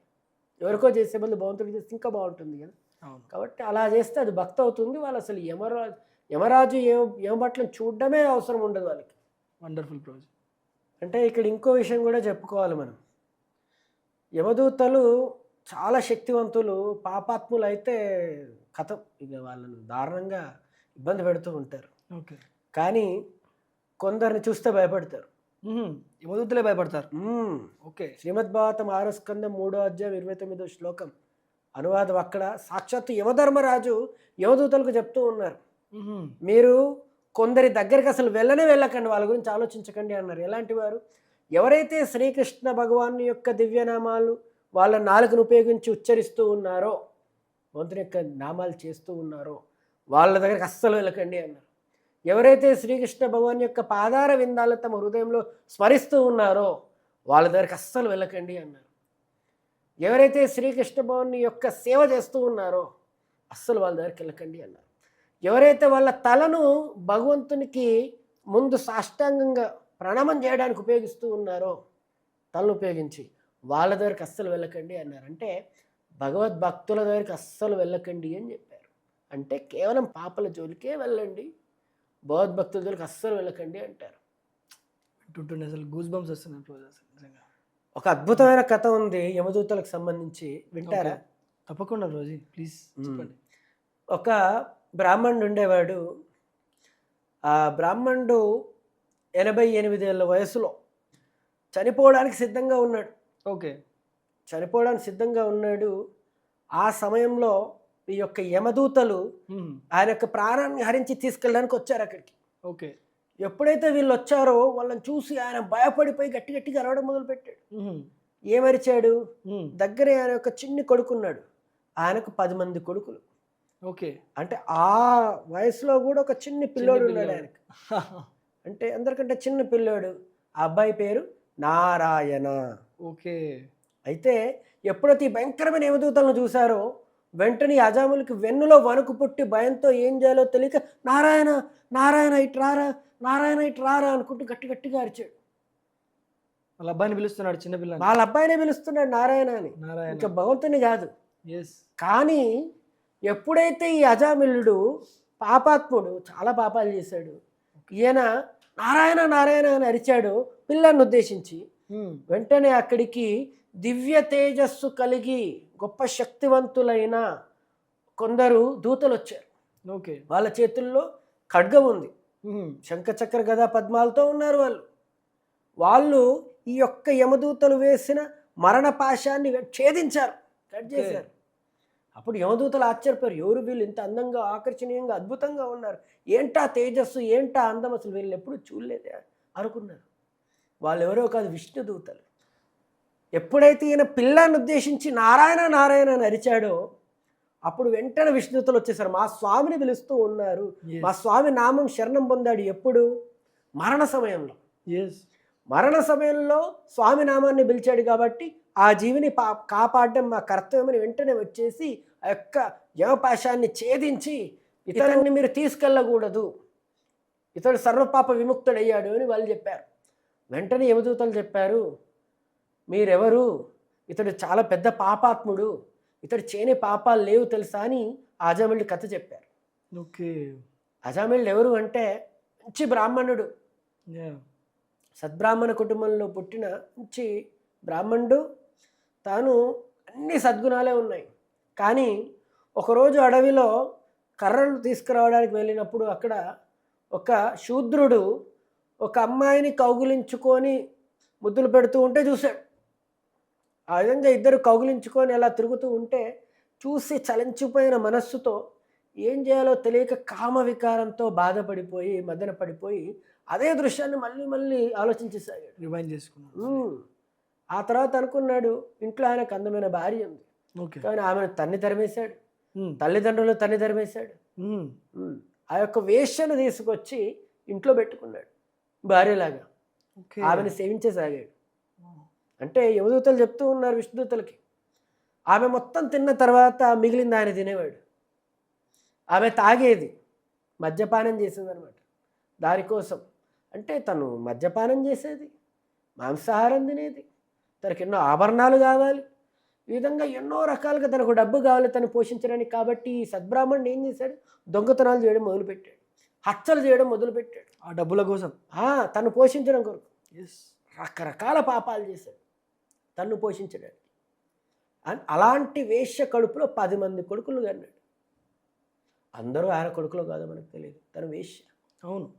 ఆ రకంగా 88 ఏళ్ళ వయసులో కూడా చిన్న పిల్లాడైన కొడుకున్నాడు ఆయన దగ్గర. అంటే అర్థం చేసుకోవచ్చు. ఆ రకంగా మరణ సమయంలో బాధపడుతున్న సమయంలో ఆయన చేసిన ఒకే ఒక్క మంచి పని ఏంటి అని అంటే తన జీవితంలో తన చిన్ని పిల్లాడికి నారాయణ అని పేరు పెట్టడం. పేరు పెట్టడం అంటే ఏం చేశాడు, ఎప్పుడు నారాయణ ఇటురా నారాయణ అటురా అంటూ పిలిచేవాడు. ఆ విధంగా నారాయణ అనే పేరు ఆయనకు అలవాటైపోయింది. అదేవిధంగా యమదూతలు చూడగానే నారాయణ అని గట్టి గట్టిగా అరిచాడు. విష్ణుదూతలు వచ్చారు ఆయన అదృష్టం కొద్దీ. ఇదంతా ఆయన అజమిళుడు చూస్తూ ఉన్నాడు, ఏం జరుగుతుంది సంభాషణ అనేది. అప్పుడు విష్ణుదూతలు చెప్పారు, ఎప్పుడైతే మా స్వామి నారాయణని దివ్యనామాన్ని పలికారో ఈయన వెంటనే అన్ని రకాల పాపాల నుంచి ముక్తుడైపోయాడు. ఎందుకంటే మరణ సమయంలో భగవంతుడి యొక్క నామం పలికిన, భగవంతుని స్మరించిన వాళ్ళు భగవద్ధామానికి వెళ్తారు. వెంటనే యమదూతలు అక్కడి నుంచి వాళ్ళు ఏం చేయాలో తెలియక, శక్తి లేక, ఆ విష్ణుదూతలు ఓడించలేక అక్కడి నుంచి యొక్క యమరాజు దగ్గరకు వచ్చి ఆయనకు వందనాలు చేసి అడిగారు, స్వామి ఈరోజు మీ యొక్క సేవ మేము చేయలేకపోయాము, అశక్తులము, దయచేసి చెప్పండి వాళ్ళు ఎవరు అని అడిగితే అప్పుడు యమరాజు వాళ్ళందరూ చెప్పిన కథనం అంతా విన్న తర్వాత మనసులో చాలా ఆనందపడ్డాడు. ఆహా, మీరు ఎంత అదృష్టవంతులు. విష్ణుదూతలు ఆ విష్ణు భగవాన్ యొక్క శుద్ధ భక్తులు వైకుంఠంలో ఉంటారు, కేవలం విష్ణు భగవాన్ని సేవ చేస్తూ ఉంటారు, వాళ్ళ దర్శనం మీకు కలిగింది, ఎంత అదృష్టవంతులు మీరు అని యముడు ఒక తన్మయత్వంలోకి వెళ్ళిపోయాడు, భావోద్వేగానికి గురయ్యాడు, ఆనందపడ్డాడు. ఎందుకంటే ఈ పాపాత్ములకి చాలా కఠిన శిక్షలు విధించారు. ఇదివరకు వాళ్ళే యమదూతలు అయ్యారు, వాళ్ళు ఇతరులకు శిక్షలు విధిస్తూ ఉన్నారు. ఈ నరకం నుంచి వాళ్ళకి విముక్తి ఎప్పుడు? అలాంటి వాళ్లకు ఈ యొక్క విష్ణుదూతలు కనిపించారు అంటే ఖచ్చితంగా ఏదో ఒకరోజు వాళ్ళు కూడా భగవంతుని యొక్క కృపను పొందే అవకాశం ఉంటుంది అని యమరాజు ఆనందపడ్డాడు. అప్పుడు వాళ్ళకు ఇప్పుడు నేను చెప్పిన శ్లోకం చెప్పారు, ఎవరైతే భగవంతుని నామం చేస్తున్నారో, ఎవరైతే భగవంతుని స్మరిస్తున్నారో, ఎవరైతే భగవంతునికి వందనాలు చేస్తున్నారో, సేవ చేస్తున్నారో వాళ్ళ దగ్గరికి ఎప్పుడు వెళ్ళకండి. వాళ్ళ మీద మనకు ఏ రకమైన అధికారం లేదు. మరి ఎవరిని తీసుకురావాలి అంటే, ఎవరైతే ఒక్కసారి కూడా భగవంతుడి నామం పలకలేదో, అసలు భగవంతుని భక్తి చేయట్లేదో వాళ్ళను తీసుకురండి అని అంటూ ఉన్నారనమాట. ఈ విధంగా యమదూతలు కూడా వాళ్ళకు తెలుసు ఎవరిని తీసుకురావాలి, ఎవరిని తీసుకురాకూడదు అనేది. కాబట్టి అందరూ కూడా నేను చెప్పాలనుకున్న విషయం ఇక్కడ ముఖ్యమైనది ఏంటి అంటే, యమదూతలని కాదు కానీ అజామిళుడు ఏ విధంగా కాపాడబడ్డాడు? భగవంతుని నామస్మరణ చేసుకుని. మరి ఆ నామస్మరణ ఒక్కసారిగా వస్తుందా చనిపోయే సమయంలో? లేదు. ఆయన కూడా పిల్లాన్ని నారాయణ నారాయణ కొన్ని రోజులు పిలిచి పిలిచి అలవాటైపోయి అవును, అనుకోకుండా అదృష్టం కొద్దీ మరణ సమయంలో చెప్పారు. కరెక్ట్. కానీ మనందరం కూడా ఇప్పుడు ఈ మనకు శాస్త్రంలో హరే కృష్ణ మంత్రం ఇవ్వబడింది. అవును, మనం చనిపోయే సమయంలో హరే కృష్ణ అని చెప్పాలి అన్నా, కృష్ణ భగవాన్ని ధ్యానించాలి అన్నా ఒక్కసారిగా వస్తుందా? లేదు లేదు, గుర్తురాదు. అది రావాలి అంటే మనం జీవితాంతం కూడా ధ్యానం చేయాలి, అంటే నామం అనేది చేయాలి, కొంచెం దర్శనం చేసుకోవాలి, సేవ చేసుకోవాలి. అప్పుడే మనకి చివరి సమయంలో అంటే మరణ సమయంలో కూడా గుర్తొస్తుంది అంటారు. అది జీవితాంతం చేసిన వాళ్ళకి గుర్తొస్తుంది, లేదు అంటే కష్టం. అంతే తప్ప జీవితం మొత్తం పాపాలు చేసేసి లాస్ట్లో హరే కృష్ణ అని చెప్పి చనిపోతానంటే కుదరదు. ఓకే, అలా గుర్తు రాదు. అది గుర్తు రానివ్వరు భగవంతుడు. అలాంటి వాళ్ళకి అర్హత లేదు ఆధ్యాత్మిక ప్రపంచం రావడానికి. నిజంగా చాలా ఆశ్చర్యంగా ఉంది రోజు. అసలు అంటే ఈ విషయాలన్నీ చాలా అద్భుతంగా విషయాలని తెలుసుకుంటే చాలా అద్భుతంగా ఉంది. అసలు మన దగ్గరికి విష్ణుదూతలు వచ్చి వైకుంఠం తీసుకెళ్లాలా, లేక యమదూతలు వచ్చి నరకానికి తీసుకెళ్లాలా అనేది మనమే నిర్ణయించుకోవాలి. అంతేనండి సార్. ఓకే ప్రభుజీ, ఇప్పుడు నువ్వు చాలా కుతూహలంతో అంటే చాలా ఎగ్జైట్మెంట్తో అడుగుతున్నాను ప్రభుజీ. చాలామందికి ఇది ఒక క్రేజీ సబ్జెక్ట్, ఇంక్లూడింగ్ నాకు కూడా. అసలు ఈ దయ్యాలు అనేవి నిజంగా ఉన్నాయా? అసలు ఈ దయ్యాల గురించి గరుడ పురాణంలో ఏమైనా చెప్పబడిందా ప్రభుజీ? అసలు ఈ దయ్యాలు నిజంగా ఉంటాయా ప్రభుజీ? దయ్యాలు ఉంటాయని గరుడ పురాణం కూడా చెప్పింది. దానికంటూ ఒకటి చిన్న చర్చ చేద్దాం మనం. ఓకే. ఇప్పుడు ఒక జీవి అంటే స్థూల శరీరము అంటే కనిపించేది, పంచమహాభూతికి శరీరం. ఎస్, ఇది స్థూల శరీరం. అవును. కనిపించని సూక్ష్మ శరీరం ఉంది ఇంకొకటి, అది మనసు, బుద్ధి, అహంకారం. ఓకే. Mind, intelligence, ego. మనసు, బుద్ధి, అహంకారం కనిపించదు కానీ అనిపిస్తుంది, మనం దాన్ని ఫీల్ అవ్వచ్చు, అది సూక్ష్మ శరీరం. ఈ విధంగా స్థూల శరీరం అంటే గ్రాస్ బాడీ, సూక్ష్మ శరీరం అంటే సటిల్ బాడీ. ఇవి రెండు కాకుండా ఆత్మ అనేది ఉంటుంది. ఓకే. సో ఆత్మ మీద రెండు ఆవరణలు, రెండు పొరలు ఉంటాయి. సూక్ష్మ శరీరము, దాని మీద స్థూల శరీరం. మీకు కనిపించే స్థూల శరీరం, అవును, లోపల సూక్ష్మ శరీరం ఉంది, ఇంకా లోపల చూస్తే ఆత్మ కూడా ఉంది. ఇప్పుడు ఏం జరుగుతుంది అంటే, ఒకరు చనిపోయినప్పుడు ముఖ్యంగా ఆత్మహత్య చేసుకుంటే ఓకే ఏం జరుగుతుందో చెప్తాను. ఎందుకంటే ఆత్మహత్య చేసుకునే వాళ్ళు దయ్యాలు అవుతారు. ఓకే. ఎలా అంటే, చనిపోయిన తర్వాత స్థూల శరీరాన్ని కాల్చేస్తారు లేదా పూర్తి చేస్తారు. అవును. ఆ విధంగా స్థూల శరీరం అనేది నాశనం అయిపోతుంది. ఎస్. అప్పుడు సూక్ష్మ శరీరం, ఆత్మ మాత్రమే మిగులుతుంది. ఇది ఎవరికి కనిపించదు. అవును. ఈ యొక్క సూక్ష్మ శరీరంలో మన ప్రణాళికలు, కోరికలు, ఆలోచనలు అన్నీ నిక్షిప్తమై ఉంటాయి. ఏం చేయాలనుకునేది, అబ్బా వీడిని ఓడించాలి, వాడు నా శత్రువు, వీడు నా మిత్రుడు, అన్ని ప్రణాళికలు అన్నీ సూక్ష్మ శరీరంలో ఉంటాయి. వాటిని పొందడానికి స్థూల శరీరాన్ని ఉపయోగించి మన కోరికలు తెచ్చుకుంటూ ఉంటాం. రైట్. ఈ విధంగా ఈ రెండు కావాలి మనకి. అవును. అయితే స్థూల శరీరం లేదు, ఇప్పుడు కాల్ చేశారు. కానీ సూక్ష్మ శరీరంలో అన్ని కోరికలు అలాగే ఉన్నాయి. ఓకే. అయితే వాడు ఆత్మహత్య చేసుకున్నాడు. 60 సంవత్సరాలు బ్రతకాల్సిన వ్యక్తి 20 సంవత్సరాలకి ఆత్మహత్య చేసుకున్నాడు అనుకోండి, ఇంకెన్ని సంవత్సరాలు వృధా చేసుకున్నాడు వాడు? 40. ఇంకా 40 సంవత్సరాలు ఆ జీవి వృధా చేసుకున్నాడు కదా. అవును. అప్పుడు ప్రకృతి చట్టాలు ఇక్కడే చాలా దారుణంగా ఉంటాయి. అప్పుడు ప్రకృతి ఏమనుకుంటుంది, ఈ వ్యక్తికి నేను 60 సంవత్సరాల ఆయుర్దాయాన్ని ఇస్తే కొవ్వు పట్టి కండ కావడంతో వీడు 20 సంవత్సరాలకే ఆత్మహత్య చేసుకుని చనిపోయాడు అనవసరమైన కారణం చేత. అంటే అత్యంత ముఖ్యమైన, అత్యంత విలువైన మానవ శరీరాన్ని వాడు వద్దనుకున్నాడు. అవును. అంటే శరీరం కలుధర్మ సాధనం. అలాంటి శరీరం అనేది ముక్తికి సోపానం. అలాంటి శరీరాన్ని వీడు వద్దనుకుని రిజెక్ట్ చేశాడు. సో వీడికి కర్మ ప్రకారం ఏం జరుగుతుంది, 40 సంవత్సరాల ముందే చనిపోయాడు కాబట్టి వచ్చే 40 సంవత్సరాలు వీడికి శరీరం లభించదు, ప్రేతమై తిరుగుతాడు. అంటే సూక్ష్మ శరీరం సటిల్ బాడీ ఉంటుంది, ఆత్మ పైన ఆవరణగా, కానీ ఈ స్థూల శరీరం అనేది లభించదు. ఓకే. తాను ఈ యొక్క స్థూల శరీరం వచ్చే జన్మ లభించలేదు, ప్రత్యేకించి ఈ యొక్క శరీరం లభించలేదు కాబట్టి తిరుగుతూ ఉంటాడు ఏం చేయాలో తెలియక. అని దయ్యం అంటూ ఉన్నాం. దయ్యం అంటే ఏమో లేదు, మనమే. మనకు వచ్చే జన్మలో ఈ స్థూల శరీరం కనిపించేది దొరకలేదు అంటే మనమే దయ్యాలం. ఆత్మ అంటూ ఉంది అంటే దయ్యాలు ఉన్నట్టే. అర్థమైందా కాన్సెప్ట్? ఓకే. శరీరం మైనస్ స్థూల శరీరం వేసుకుంటూ దయ్యం. మనం స్థూల శరీరము, సూక్ష్మ శరీరము, ఆత్మ కలిపి జీవి కనిపించేది. అందులో స్థూల శరీరం లేదు అంటే రైట్ దయ్యం. Right right. ఓకే. ఇది అంటే ఇక్కడ అర్థం చేసుకోవాల్సిన పరిస్థితి ఏంటంటే ఆ యొక్క సూక్ష్మ శరీరంలో అంటే మనసు, బుద్ధి అన్నీ ఉంటాయి కాబట్టి అవును. అంటే తినాలని ఉంటుంది, ఎస్. తాగాలని ఉంటుంది, ఇంకా మైథున జీవితం సెక్స్ కూడా చేయాలని ఉంటుంది. అన్న ఆలోచనలు, కోరికలు ఉన్నాయి. కానీ చేయడానికి, కోరికలు తీర్చుకోవడానికి స్థూల శరీరం అనేది లేదు. లేదు. అందుకని చాలా ఫ్రస్ట్రేటింగ్గా, చాలా దారుణంగా ఉంటుంది వాళ్ళ పరిస్థితి ఏంటి. అందుకే అప్పుడప్పుడు కొందరి శరీరాల్లో దూరడానికి ప్రయత్నం చేస్తాయి. ఎందుకంటే కావాలి కాబట్టి, కోరికలు తీర్చుకోవాలి కాబట్టి. అందుకే కానీ ఆత్మహత్య చేసుకుంటే దయ్యాలు అవుతారు. ఇది గౌడ పురాణం చెప్తుంది.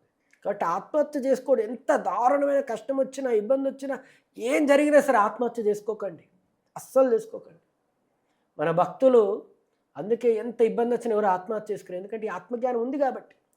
ఈ భగవద్గీత భావతాలు చదివి భగవంతుడి యొక్క నామం చేస్తే ఏం జరుగుతుంది అంటారు కదా, వాళ్ళు ఎప్పుడు ఆత్మహత్య చేసుకుని ఎంత పెద్ద కష్టం వచ్చినా సరే, ఎందుకంటే ఆ కష్టం ఎంత పెద్దదైనా భగవంతుడు దానికంటే పెద్దవాడు కదా. అబ్సల్యూట్లీ. అందుకు మరి వీళ్ళు బయట వాళ్ళు చాలామందికి, అందుకే మేము ఈ యొక్క సందేశాన్ని ప్రచారం చేయడానికి ప్రయత్నిస్తున్నాం. ఎవరైతే ఈ గీతా సందేశాన్ని అందుకుంటారో, నామం చేస్తారో, వాళ్ళు కూడా ఆత్మహత్య చేసుకుని ఎంత పెద్ద సమస్య వచ్చినా అది చెప్పడానికి మేము ప్రయత్నిస్తూ ఉన్నాం. కానీ వీళ్ళు ఏం చేస్తున్నారు, నేను మార్కులు తక్కువ వచ్చాయండి అని ఒకడు ఆత్మహత్య చేసుకుంటున్నారు. ఒక అమ్మాయికి ప్రపోజ్ చేశానండి, అది నా చెవిలో ఇచ్చిన రోజు పూజ తీసుకుని నా చెవిలోనూ పెట్టేసింది అని ఇంకొకటి ఆత్మహత్య చేసుకుంటున్నాడు. అమ్మ నాన్న ఫోన్ కొనివ్వలేదండి అని ఒకరు ఆత్మహత్య చేసుకుంటున్నారు. నేను ఎక్కువగా సెల్ఫీలు తీసుకుంటున్నాను అని అమ్మ నాన్న ఫోన్ లాగేసుకున్నాను ఒకడు ఆత్మహత్య చేసుకుంటున్నాడు. ఈ విధంగా అప్పుల బాధతో ఒకడు ఆత్మహత్య చేసుకుంటున్నారు. ఇంకా ఆరోగ్యం బాగా ఒకరు ఆత్మహత్య చేసుకుంటున్నారు. తిన్న ధరకి ఇంకొకరు ఆత్మహత్య చేసుకుంటున్నారు. అంటే ఆత్మహత్య చేసుకుంటాను అనేది ఒక ఊతపదం అయిపోయింది. అవును. అది చచ్చాక తెలుస్తుంది మేము చావలేము అనేది. అప్పుడు తెలుస్తుంది, తమాషా మొదలవుతుంది. అప్పుడు అరే చావడం అనేది లేదు, మరణం అనేది లేదు ఆత్మకి. అవును. చచ్చిన తర్వాత ఇంకా బాధలు ఉంటాయి, దయ్యం లాగా బతకాల్సి వస్తుంది, ప్రేతంలాగా తిరగాల్సి వస్తుంది, పాపాలు చేస్తుంటే నరకాల్లో ఇంకా బాధలు. అప్పుడు ఇది తెలిసిన వాళ్ళు ఎవరు కూడా ఆత్మహత్యలు చేసుకోరు. కేవలం భయంతో ఆత్మహత్య చేసుకుంటే సరిపోదు, ఈ యొక్క భక్తి చేస్తే అన్ని సమస్యలకు పరిష్కారం అండి. ఈ విధంగా మనం దయ్యాల గురించి అర్థం చేసుకోవచ్చు. ఆత్మహత్య చేసుకుంటే పరిస్థితి ఇంత దారుణంగా ఉంటుందా? గౌడ పురాణం చెప్తుంది. రోజు ఇలా ఏదో ఒక రకంగా వాళ్ళు దయ్యాలుగా మారిపోతారు. మారిపోయిన తర్వాత వాళ్ళు ఇట్లా తిరుగుతూ ఉంటారు, ప్రేతాల్లాగా ఎప్పుడు తిరుగుతూ ఉంటారు. వాళ్ళకి విముక్తి అనేది లేదా ప్రభుజీ? అంటే వాళ్ళ విముక్తి కోసం చేయడానికి ఏం పరిహారాలు ఏం లేవా? గరుడ పురాణంలో ఇలా వాటి గురించి ఏం చెప్పలేదా ప్రభుజీ, పరిహారాల గురించి? గౌడ పురాణంలో చాలా పరిహారాలు చెప్పారు. అవన్నీ చేయడం చాలా కష్టము. ఈ కలియుగంలో అతి తక్కువ మందే చేయగలుగుతారు. కానీ వారికి చేయాల్సిన ఒక గొప్ప విషయం ఒకటి ఉన్నది, అది మనం చెప్పుకుందాం. దయచేసి చెప్పండి ప్రభుజీ. ఏంటంటే ఒకనొక పురాణంలో వస్తుంది, ఆత్మదేవుడు అని ఒక బ్రాహ్మణుడు ఉండేవాడు. ఓకే. ఆయనకు ఒక భార్య దుందులి అని. అయితే ఆయనకు సంతానం లేక చాలా బాధపడ్డారు. డబ్బులు అన్నీ ఉన్నాయి కానీ సంతానం లేదు. బాధపడి ఆత్మదేవుడు అనే బ్రాహ్మణుడు ఏం చేశాడు, ఒకసారి ఒక ముని ఆ గ్రామం నుంచి వెళ్తూ ఉంటే ప్రార్థించి ఇంటికి తీసుకొచ్చి అన్ని మర్యాదలు చేసి వినమ్రత అడిగారు, నాకు సంతానం కావాలి స్వామి అంటే ఆయన కరుణించి ఒక పండు ఇచ్చారు. పండిచ్చి ఇది మీ భార్యతో తినిపించండి, ఖచ్చితంగా మీకు చక్కటి సంతానం పుడుతుంది అన్నారు. అయితే ఆయన భార్య దుందులి చాలా అంటే పాపకార్యాలు చేసేది.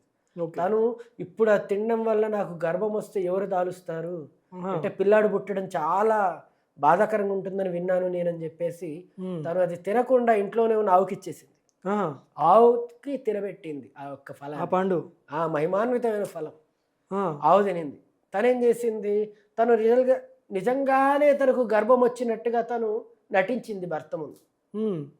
ఆ విధంగా నటిస్తూ ఏం చేసిందంటే, మరి గర్భం అనేది వచ్చిన తర్వాత ఒకానొక రోజు పిల్లాడు పుట్టాలి కదా. అవును. ఆ రోజు ఏం చేసింది, తన యొక్క చెల్లెలకు అదే సమయంలో కొడుకు పుట్టడం వల్ల అతన్ని తీసుకొని వచ్చి వీడు నా కొడుకు ఏం చూపించింది. అచ్చా. తనకు పేరు దుందుకారి అని పెట్టుకున్నారు ఇద్దరు. ఓకే. భర్త అనుకున్నాడు నా కొడుకే అనుకున్నాడు. ఈ దుందుకారి ఏమయ్యాడు, చాలా నేర చరిత్ర ఉంది వాడికి. అన్నీ తప్పులే, అన్నీ అపరాధాలే, అన్నీ నేరాలే అనమాట. ఓకే. చేయని పాపం లేదు. ఈ విధంగా ఏం చేశాడు, తల్లిదండ్రులు ఇద్దరిని కూడా డబ్బు కోసం రాచి రంపాన పెట్టి చంపేశాడు. ఓకే. తల్లిదండ్రులను చంపేశాడు. ఆహా. చంపేసి ఒక 5 వేశ్యలను ఇంటికి తీసుకొచ్చి పెట్టుకున్నాడు. ఆ 5 వేశ్యలను పోషించేవాడు. ఈ విధంగా చేయడం ద్వారా తను ఎన్నో పాపాలు మూటగట్టుకున్నాడు. అసలు చేయని పాపం లేదు. ఆ తర్వాత కొన్ని సంవత్సరాలకు ఏం జరిగిందంటే, వాడి దగ్గర ఉన్న డబ్బంతా అయిపోయిన తర్వాత 5 వేశ్యలు కూడా, అంటే వీడు చాలా క్రూర స్వభావుడు, వాళ్ళని కొడుతూ ఉండేవాడు, తిడుతూ ఉండేవాడు. వాళ్ళకు ఒకరోజు నచ్చక 5 కలిసి వాణ్ణి ఒక తాడుతో తలను గట్టిగా కట్టి లాగి చంపారు. ఈ 5 వేశ్యలు కలిసి ఈ దుందుకాని చంపేశారు. ఎస్. వాడు భయంకరమైన పాపాలు చేశాడు కాబట్టి వాడు దయ్యమే తిరిగాడు. అంటే ఆత్మహత్యలు చేసుకునే వాళ్ళే కాదు, దారుణమైన పాపాలు చేసే వాళ్ళు కూడా ప్రేతమై దయ్యమే తిరుగుతారు అని గౌడ పురాణం చెప్తుంది. అయితే ఈ స్టోరీలోకి వస్తే, తాను ప్రేతమే సంచరిస్తూ ఉన్నాడు, ఏడుస్తూ ఉన్నాడు. ఒకానొక రోజు ఏం జరిగిందంటే, దీనికి ముందు ఇంకొక కథ చెప్పలేదు నేను. అంటే ఆ ఆవుకి ఆ మహిమాన్వితమైన ఫలాన్ని ఇచ్చారు కదా, ఆ ఆవు చెవుల్లోంచి ఒక బిడ్డ పుట్టాడు, చాలా అందంగా ఉన్నాడు. ఓకే. తన్ని గోకర్ణ అన్నారు. ఆహా. ఈ ఈ విధంగా తన పేరు గోకర్ణ, అంటే ఆవు చెవుల్లాగా ఉన్నాయన్న చెవులు. కానీ భగవంతుని యొక్క భక్తుడు. ఓకే. ఎందుకంటే ఆవు ఫలం తిన్నది కాబట్టి ఆ పిల్లాడు పుట్టాడు అనమాట. ఆ ముని యొక్క ఇచ్చిన పండు అనేది వృధా పోదు కాబట్టి ఎస్. ఆవు తిన్నా కూడా చక్కని పుత్రుడు పుట్టాడు. ఓకే. అంటే ఎక్కడి నుంచి పుట్టాడో తెలియదు కానీ ఆవు చెవుల్లాగా ఉన్నాయి కాబట్టి గోకర్ణ అని పిలిచారు ఆయన. ఆ తర్వాత ఆయన చక్కటి భక్తుడయ్యాడు. కానీ ఆయనకు ఈ విషయం తెలిసింది, అన్నగారు ప్రేతమయ్యాడు, చాలా దారుణ పరిస్థితుల్లో ఉన్నాను. వెంటనే ఆయన సూర్యదేవునికి ప్రార్థించారు. ఆయన ప్రార్థనలు విని సూర్యదేవుడు చెప్పారు, దీనికి ఒకే ఒక్క పరిష్కారం, ఎవరైతే ఈ యొక్క స్థూల శరీరం లభించక, అంటే మరో జన్మ లభించక దయ్యమే తిరుగుతూ ఉన్నారో, బాధలు పడుతూ ఉన్నారో, వారికి ఒకే ఒక్క పరిష్కారం అని చెప్పారు సూర్యదేవులు వారు. ఓకే. శ్రీమద్ భాగవత సప్తాహము. ఓకే. శ్రీమద్ భాగవత మహాపురాణాన్ని 7 రోజుల పాటు పఠించండి అన్నారు, ఏకదాటిగా భక్తి ప్రపత్తులతో. ఇది విన్న తర్వాత ఈ యొక్క గోకర్ణుడు ఏం చేశాడు, గ్రామస్తులందరినీ పిలిచి అక్కడ అందరినీ కూర్చోబెట్టి ఈ యొక్క శ్రీమద్ భాగవత మహాపురాణ పఠనం అనేది ప్రారంభించాడు. తన అన్నగారు ఆ ప్రేతం కూడా అక్కడే చెట్టు పైన కూర్చొని ఉన్నాడు అనమాట. ఆయన వింటూ ఉన్నాడు. ఈ విధంగా 7 రోజుల పాటు అవిరామంగా విశ్రాంతంగా భక్తి ప్రపత్తులతో భగవంతుని యొక్క గుణగణాలను, శ్రీమద్ భాగవత మహాపురాణాన్ని గొప్పగా ఆ మహిమలన్నిటి కూడా ఈయన చెప్పడం జరిగింది. ఎస్. అంతే విన్న తర్వాత 7వ రోజు ఆ వృక్షం అనేది దేనికైతే ఈయన ఆశ్రయంగా పట్టుకుని ఉన్నాడు అది కూలిపోయిందనమాట. తన అన్న ఆయన దుందుకారి మహాపాపాత్ముడు. అవును. ఆయన ఏం జరిగింది, విష్ణుదూతలాగా శంఖ చక్ర గదా పద్మాలు వచ్చేసి ఒక విష్ణుదూతై ఈ విష్ణుదూతలందరితో కలిసి వైకుంఠ విమానంలో వెళ్ళిపోవడం చూశాడు ఆయన. ఓకే. అది చూసి గ్రామస్తులందరూ అడిగారు గోకర్ణుని, ఏమయ్యా మీ అన్నయ్య ప్రేత రూపంలో చెట్టు పైన ఉండి అంతా విని విష్ణుదూత వెళ్ళిపోయాడు, మరి మేమందరం కూడా విన్నాం కదా, మరి మాకేం కాలేదేంటి అని అడిగారు. అవును కదా మరి. అడిగితే ఆయన అన్నారు, ఆయన అదే పనిగా ఇంకా ఏ పని లేదు, ఏ ఆలోచన లేదు, శ్రద్ధగా విన్నాడు. మీరు మధ్యలో దాహం అవుతుందని వెళ్ళి నీళ్లు తెచ్చుకుందామని వెళ్ళారు, మధ్యలో తినాలి అని అటు ఇటు వెళ్ళారు. ఈ విధంగా వెళ్ళడం తప్పు కాదు, కానీ మీ మనసు పరిపరి విధాల వేరే విషయాల మీద లగ్నమై ఉన్నది. మీకు ఏది కావాలో అదే మీకు దొరుకుతుంది. మీరు భావతం కావాలి, భగవంతుని గుణగణాలు వినాలి అనుకుంటే అది చేసేవాళ్ళు. కానీ మీరు ఇక్కడ ఉన్నారు కానీ మీ చిత్తం ఇంకెక్కడో ఉన్నది. కాబట్టి అందుకే మీకు ఆ ఫలితం అందలేదు అని చెప్పారు. కాబట్టి ఎవరైతే శ్రీమద్ భాగవత యొక్క సప్తాహం చేస్తారో చనిపోయిన వారి కొరకు, అంటే ఎవరి గురించి అయితే కాస్త సందేహం ఉంటుందో, దయ్యం అయ్యాడేమో, ప్రేతం అయ్యాడేమో అని బాధ ఉంటుందో, అలాంటి వాళ్ళకి సందేహం ఉంటే వాళ్ళ పేరు మీద చేయొచ్చు అనమాట. ఓకే. చేయడం వల్ల వాళ్ళు ప్రేత స్థితిలో ఉన్న వాళ్ళు ఖచ్చితంగా అక్కడి నుంచి విడుదల చేయబడి వచ్చే జన్మ పొందడం కాదు, భగవంతుడి దగ్గరికే వెళ్ళిపోతారు. ఓకే. కనీసం వచ్చే జన్మైనా పొందుతారు, స్వర్గమైనా పోతారు ఒకవేళ వీళ్ళు సరిగా చేయలేకపోయినా. ఇది కాకుండా ఒక భగవంతుడి యొక్క శుద్ధ భక్తుడైన వాడు భగవద్గీత పఠించడం విన్నా, భగవంతుని యొక్క శుద్ధ భక్తుడి యొక్క హరే కృష్ణ మహామంత్రాన్ని పఠించడం విన్నా అవును. ఈ యొక్క దయ్యానికి విముక్తి కలుగుతుంది. ఈ విధంగా శాస్త్రంలో ఎన్నో రకాలైన ఉపాయాలు చెప్పడం జరిగింది ప్రేతస్థితి నుంచి విడుదల చేయడానికి. చాలా చక్కగా వివరించారు ప్రోజీ. సమాజంలో చాలా పెద్ద డౌట్ ఉంది. అంటే కొంతమంది పుట్టడమే చాలా ధనవంతుడిగా పుడతారు, ఇంకా కొంతమంది పుట్టడమే చాలా తీవ్రమైన పేదరికంలో పుడతారు. సో దీనికి ఏదైనా స్పెషల్ కారణాలు ఉన్నాయి ప్రభుజీ? గరుడ పురాణంలో గరుడ పురాణం దీనికి ఏమైనా కారణాలు చెప్తుందా? ధనవంతుడిగా పుట్టాడు అంటే ఖచ్చితంగా చక్కటి పుణ్యాలు చేసుకున్నాడు. ఓకే. కానీ పేదవాడిగా ఎందుకు పుట్టాడు అంటే గౌడ పురాణంలోని ధర్మకాండలోని 24వ అధ్యాయంలో 46వ శ్లోకం చెప్తుంది దీని గురించి. ఎందుకు మనిషి పేదరికంలో పుడతాడు అనేది. పరమ పిసినారులు ఎవరైతే దాన ధర్మాలు చేయరో, వాళ్ళ డబ్బును సత్కార్యాల కొరకు వినియోగించరో, ఎవరి కోసం కూడా దానం ఇవ్వరో, డబ్బును వాళ్ళే దగ్గర పెట్టుకొని నేనే ఎంజాయ్ చేయాలి అని భావిస్తారు, అలాంటి పిసినారులు వాళ్ళు వచ్చే జన్మలో పేదవాళ్ళై పుడతారు. ఓకే. పేదవాళ్ళై పుట్టి చాలా బాధలు అనుభవిస్తారు. ఒక నదిలో ఒకతను కొట్టుకుపోతూ ఉన్నాడు. అయితే పక్కన ఇంకో పడవ పోతూ ఉంది. పోతూ ఉంటే వాళ్ళరే అందులో పడవలో ఉన్న వ్యక్తి, అరే నాకు తెలిసిన సేట ఆయన, తెలిసిన వ్యక్తి ఆయన అని చెప్పేసి కాపాడండి అంటే అటు వెళ్ళారు. వెళ్ళి చేయవండి చేయవండి ఆ యువకుడు ఇలా చేయవండి అంటూ ఉన్నాడు. కానీ ఆయన ఇవ్వలేకపోతూ ఉన్నాడు. అరే చేయవండి అంటే ఆయన ఇవ్వలేకపోతూ ఉన్నాడు. చాలాసేపు ఇలా నీళ్ళలో కొట్టుకుంటూ ఉన్నాడు కానీ చేయలేకపోతూ ఉన్నాడు. చివరికి ఆయన చెప్పాడు, ఆయన తెలిసిన వ్యక్తి ఆయన అన్నాడు, చేయి ఇవ్వండి అనకండి, ఆయన చేయి తీసుకోండి అనండి అన్నాడు. ఓకే. ఎప్పుడైతే ఆ యువకుడు చేయి తీసుకోండి అన్నాడు, ఆయన వెంటనే ఇలా తీసుకున్నాడు అనమాట. ఓకే. తీసుకోవడం అలవాటు. పరమ పిసినారి. ఓకే. వీళ్ళకి తీసుకోవడం అలవాటు, ఇవ్వడం అలవాటు లేదు. రైట్. వీళ్ళు పేదవాళ్ళే పుడతారు వచ్చే జన్మలో. ఓకే. అంటే పిల్లికి బిచ్చమేయడు అంటారు కదా కొందరు. ఎస్. ఒక కాకి ఇలా వస్తే ఎంగిలి చేత్తో తోలితే ఒక మెతుకెగర అక్కడ పడుతుందేమో అనంత భయం. ఓకే. అలాంటి వాళ్ళు, అలాంటి మహాపిసిని కొట్టు వాళ్ళు డబ్బును ఏ దాన ధర్మాలకు ఉపయోగించరు కాబట్టి, వాళ్ళు సత్కార్యాలకు ఉపయోగించలేదు కాబట్టి వచ్చేలో పేదవాళ్ళే పుడతారు. అంటే డబ్బులు ఉండడం అనేది మహా అదృష్టం, గొప్ప వరం. అన్నీ ఉండి కూడా వీళ్ళు పరిస్థితి ఏంటి, వీళ్ళు ఏం చేయట్లేదు. అంటే అన్నీ ఉన్న అల్లు నోట్లో శని అన్నట్టు వీళ్ళ దగ్గర డబ్బులన్నీ ఉన్నాయి కానీ అందరికీ దాన ధర్మాలు చేయాలన్న కోరిక లేదు. దానివల్ల మిక్కిలి దురదృష్టవంతులు వీళ్ళు వచ్చే జన్మలో పేదవాళ్ళే పుడతారు. ఈ విధంగా అంటే అప్పట్లో నేను మా ఇతర భక్తులు చెప్పింది ఒక చక్కటి కథ విన్నాను, నిజంగా జరిగింది. ఒక గ్రామంలో పెద్ద దేవాలయం ఉండేది. కొన్ని రోజుల తర్వాత దాని పేరు ప్రఖ్యాతులు పెరిగిపోయి చాలామంది రావడం మొదలుపెట్టారనమాట. అయితే ఆ ఆలయం పూజారి ఇతర గ్రామ పెద్దలతో కలిసి చెప్పారు, ఇక్కడ మనం ఒక అన్న సత్రాన్ని పెట్టాలి, ఇక్కడ వాళ్ళు పడుకోవడానికి కొంచెం చక్కటి గదులు నిర్మించాలి, శౌచాలయాలు ఉండాలి, మనకి ఏ వసతులు లేవు, చాలామంది వస్తున్నారు, సదుపాయాలు కల్పించాలంటే డబ్బు కావాలి అని అందరూ కలిసి ఆ గ్రామంలో చాలా డబ్బును ఒక వ్యక్తి దగ్గరికి వెళ్ళారు. ఆయన దగ్గరికి వెళ్ళి ప్రతిపాదన పెట్టారు, ఏమయ్యా నీకు చాలా డబ్బు ఉంది, నువ్వు తలుచుకుంటే ఇట్టే అయిపోతాయి ఈ పనులన్నీ, కాస్త డబ్బు ఇస్తావా? దేనికి అంటే భగవంతునికి సంబంధించిన కార్యక్రమాలే అని చెప్పారు, అన్నీ కూడా వచ్చే వాళ్ళందరికీ దగ్గర చూసుకోవడానికి అని. కానీ ఆయన లేదు, ఒక్క పైసా ఇవ్వనని వాళ్ళందరినీ తన్ని తరిమేశాడు అక్కడి నుంచి. ఇలాంటి వాళ్ళు అంటే రియల్గా జరిగిన సంఘటన. Right right. ఓకే. ఇలాంటి వాళ్ళు ఖచ్చితంగా వచ్చే జన్మలో దరిద్రులే పుడతారు. దరిద్ర దేవత తాండవిస్తుంది వాళ్ళు వచ్చే జీవితంలో. అంటే ఆ తర్వాత ఆయన ఒకరోజు యాక్సిడెంట్లో 2 కాళ్ళు కోల్పోయి మళ్ళీ అదే మందిరం ముందుకు వచ్చి వాళ్ళ ముందు ఏడవడం జరిగింది, అది వేరే సంఘటన. అంటే మళ్ళీ భగవంతుడికి దానం ఇవ్వలేదు అందుకే 2 కాళ్ళు పోయి అలా అనకండి, అది కాదు. అక్కడ ఆయన కర్మ ఉంది, పోయింది అంతే. అంటే కర్మ అనేది ఎఫెక్ట్ చేస్తుంది అంటారు. కర్మ అనేది ఉంది కాబట్టి చేస్తుంది. కావాలంటే మన మహాభారతం ఛానల్లో ఒక 12 క్లిప్పులు చేశాను నేను కర్మ గురించి, వెళ్ళి చూడండి. ఓకే. చాలా చెప్పాను దాంట్లో. ఇప్పుడు మళ్ళీ అది వద్దు.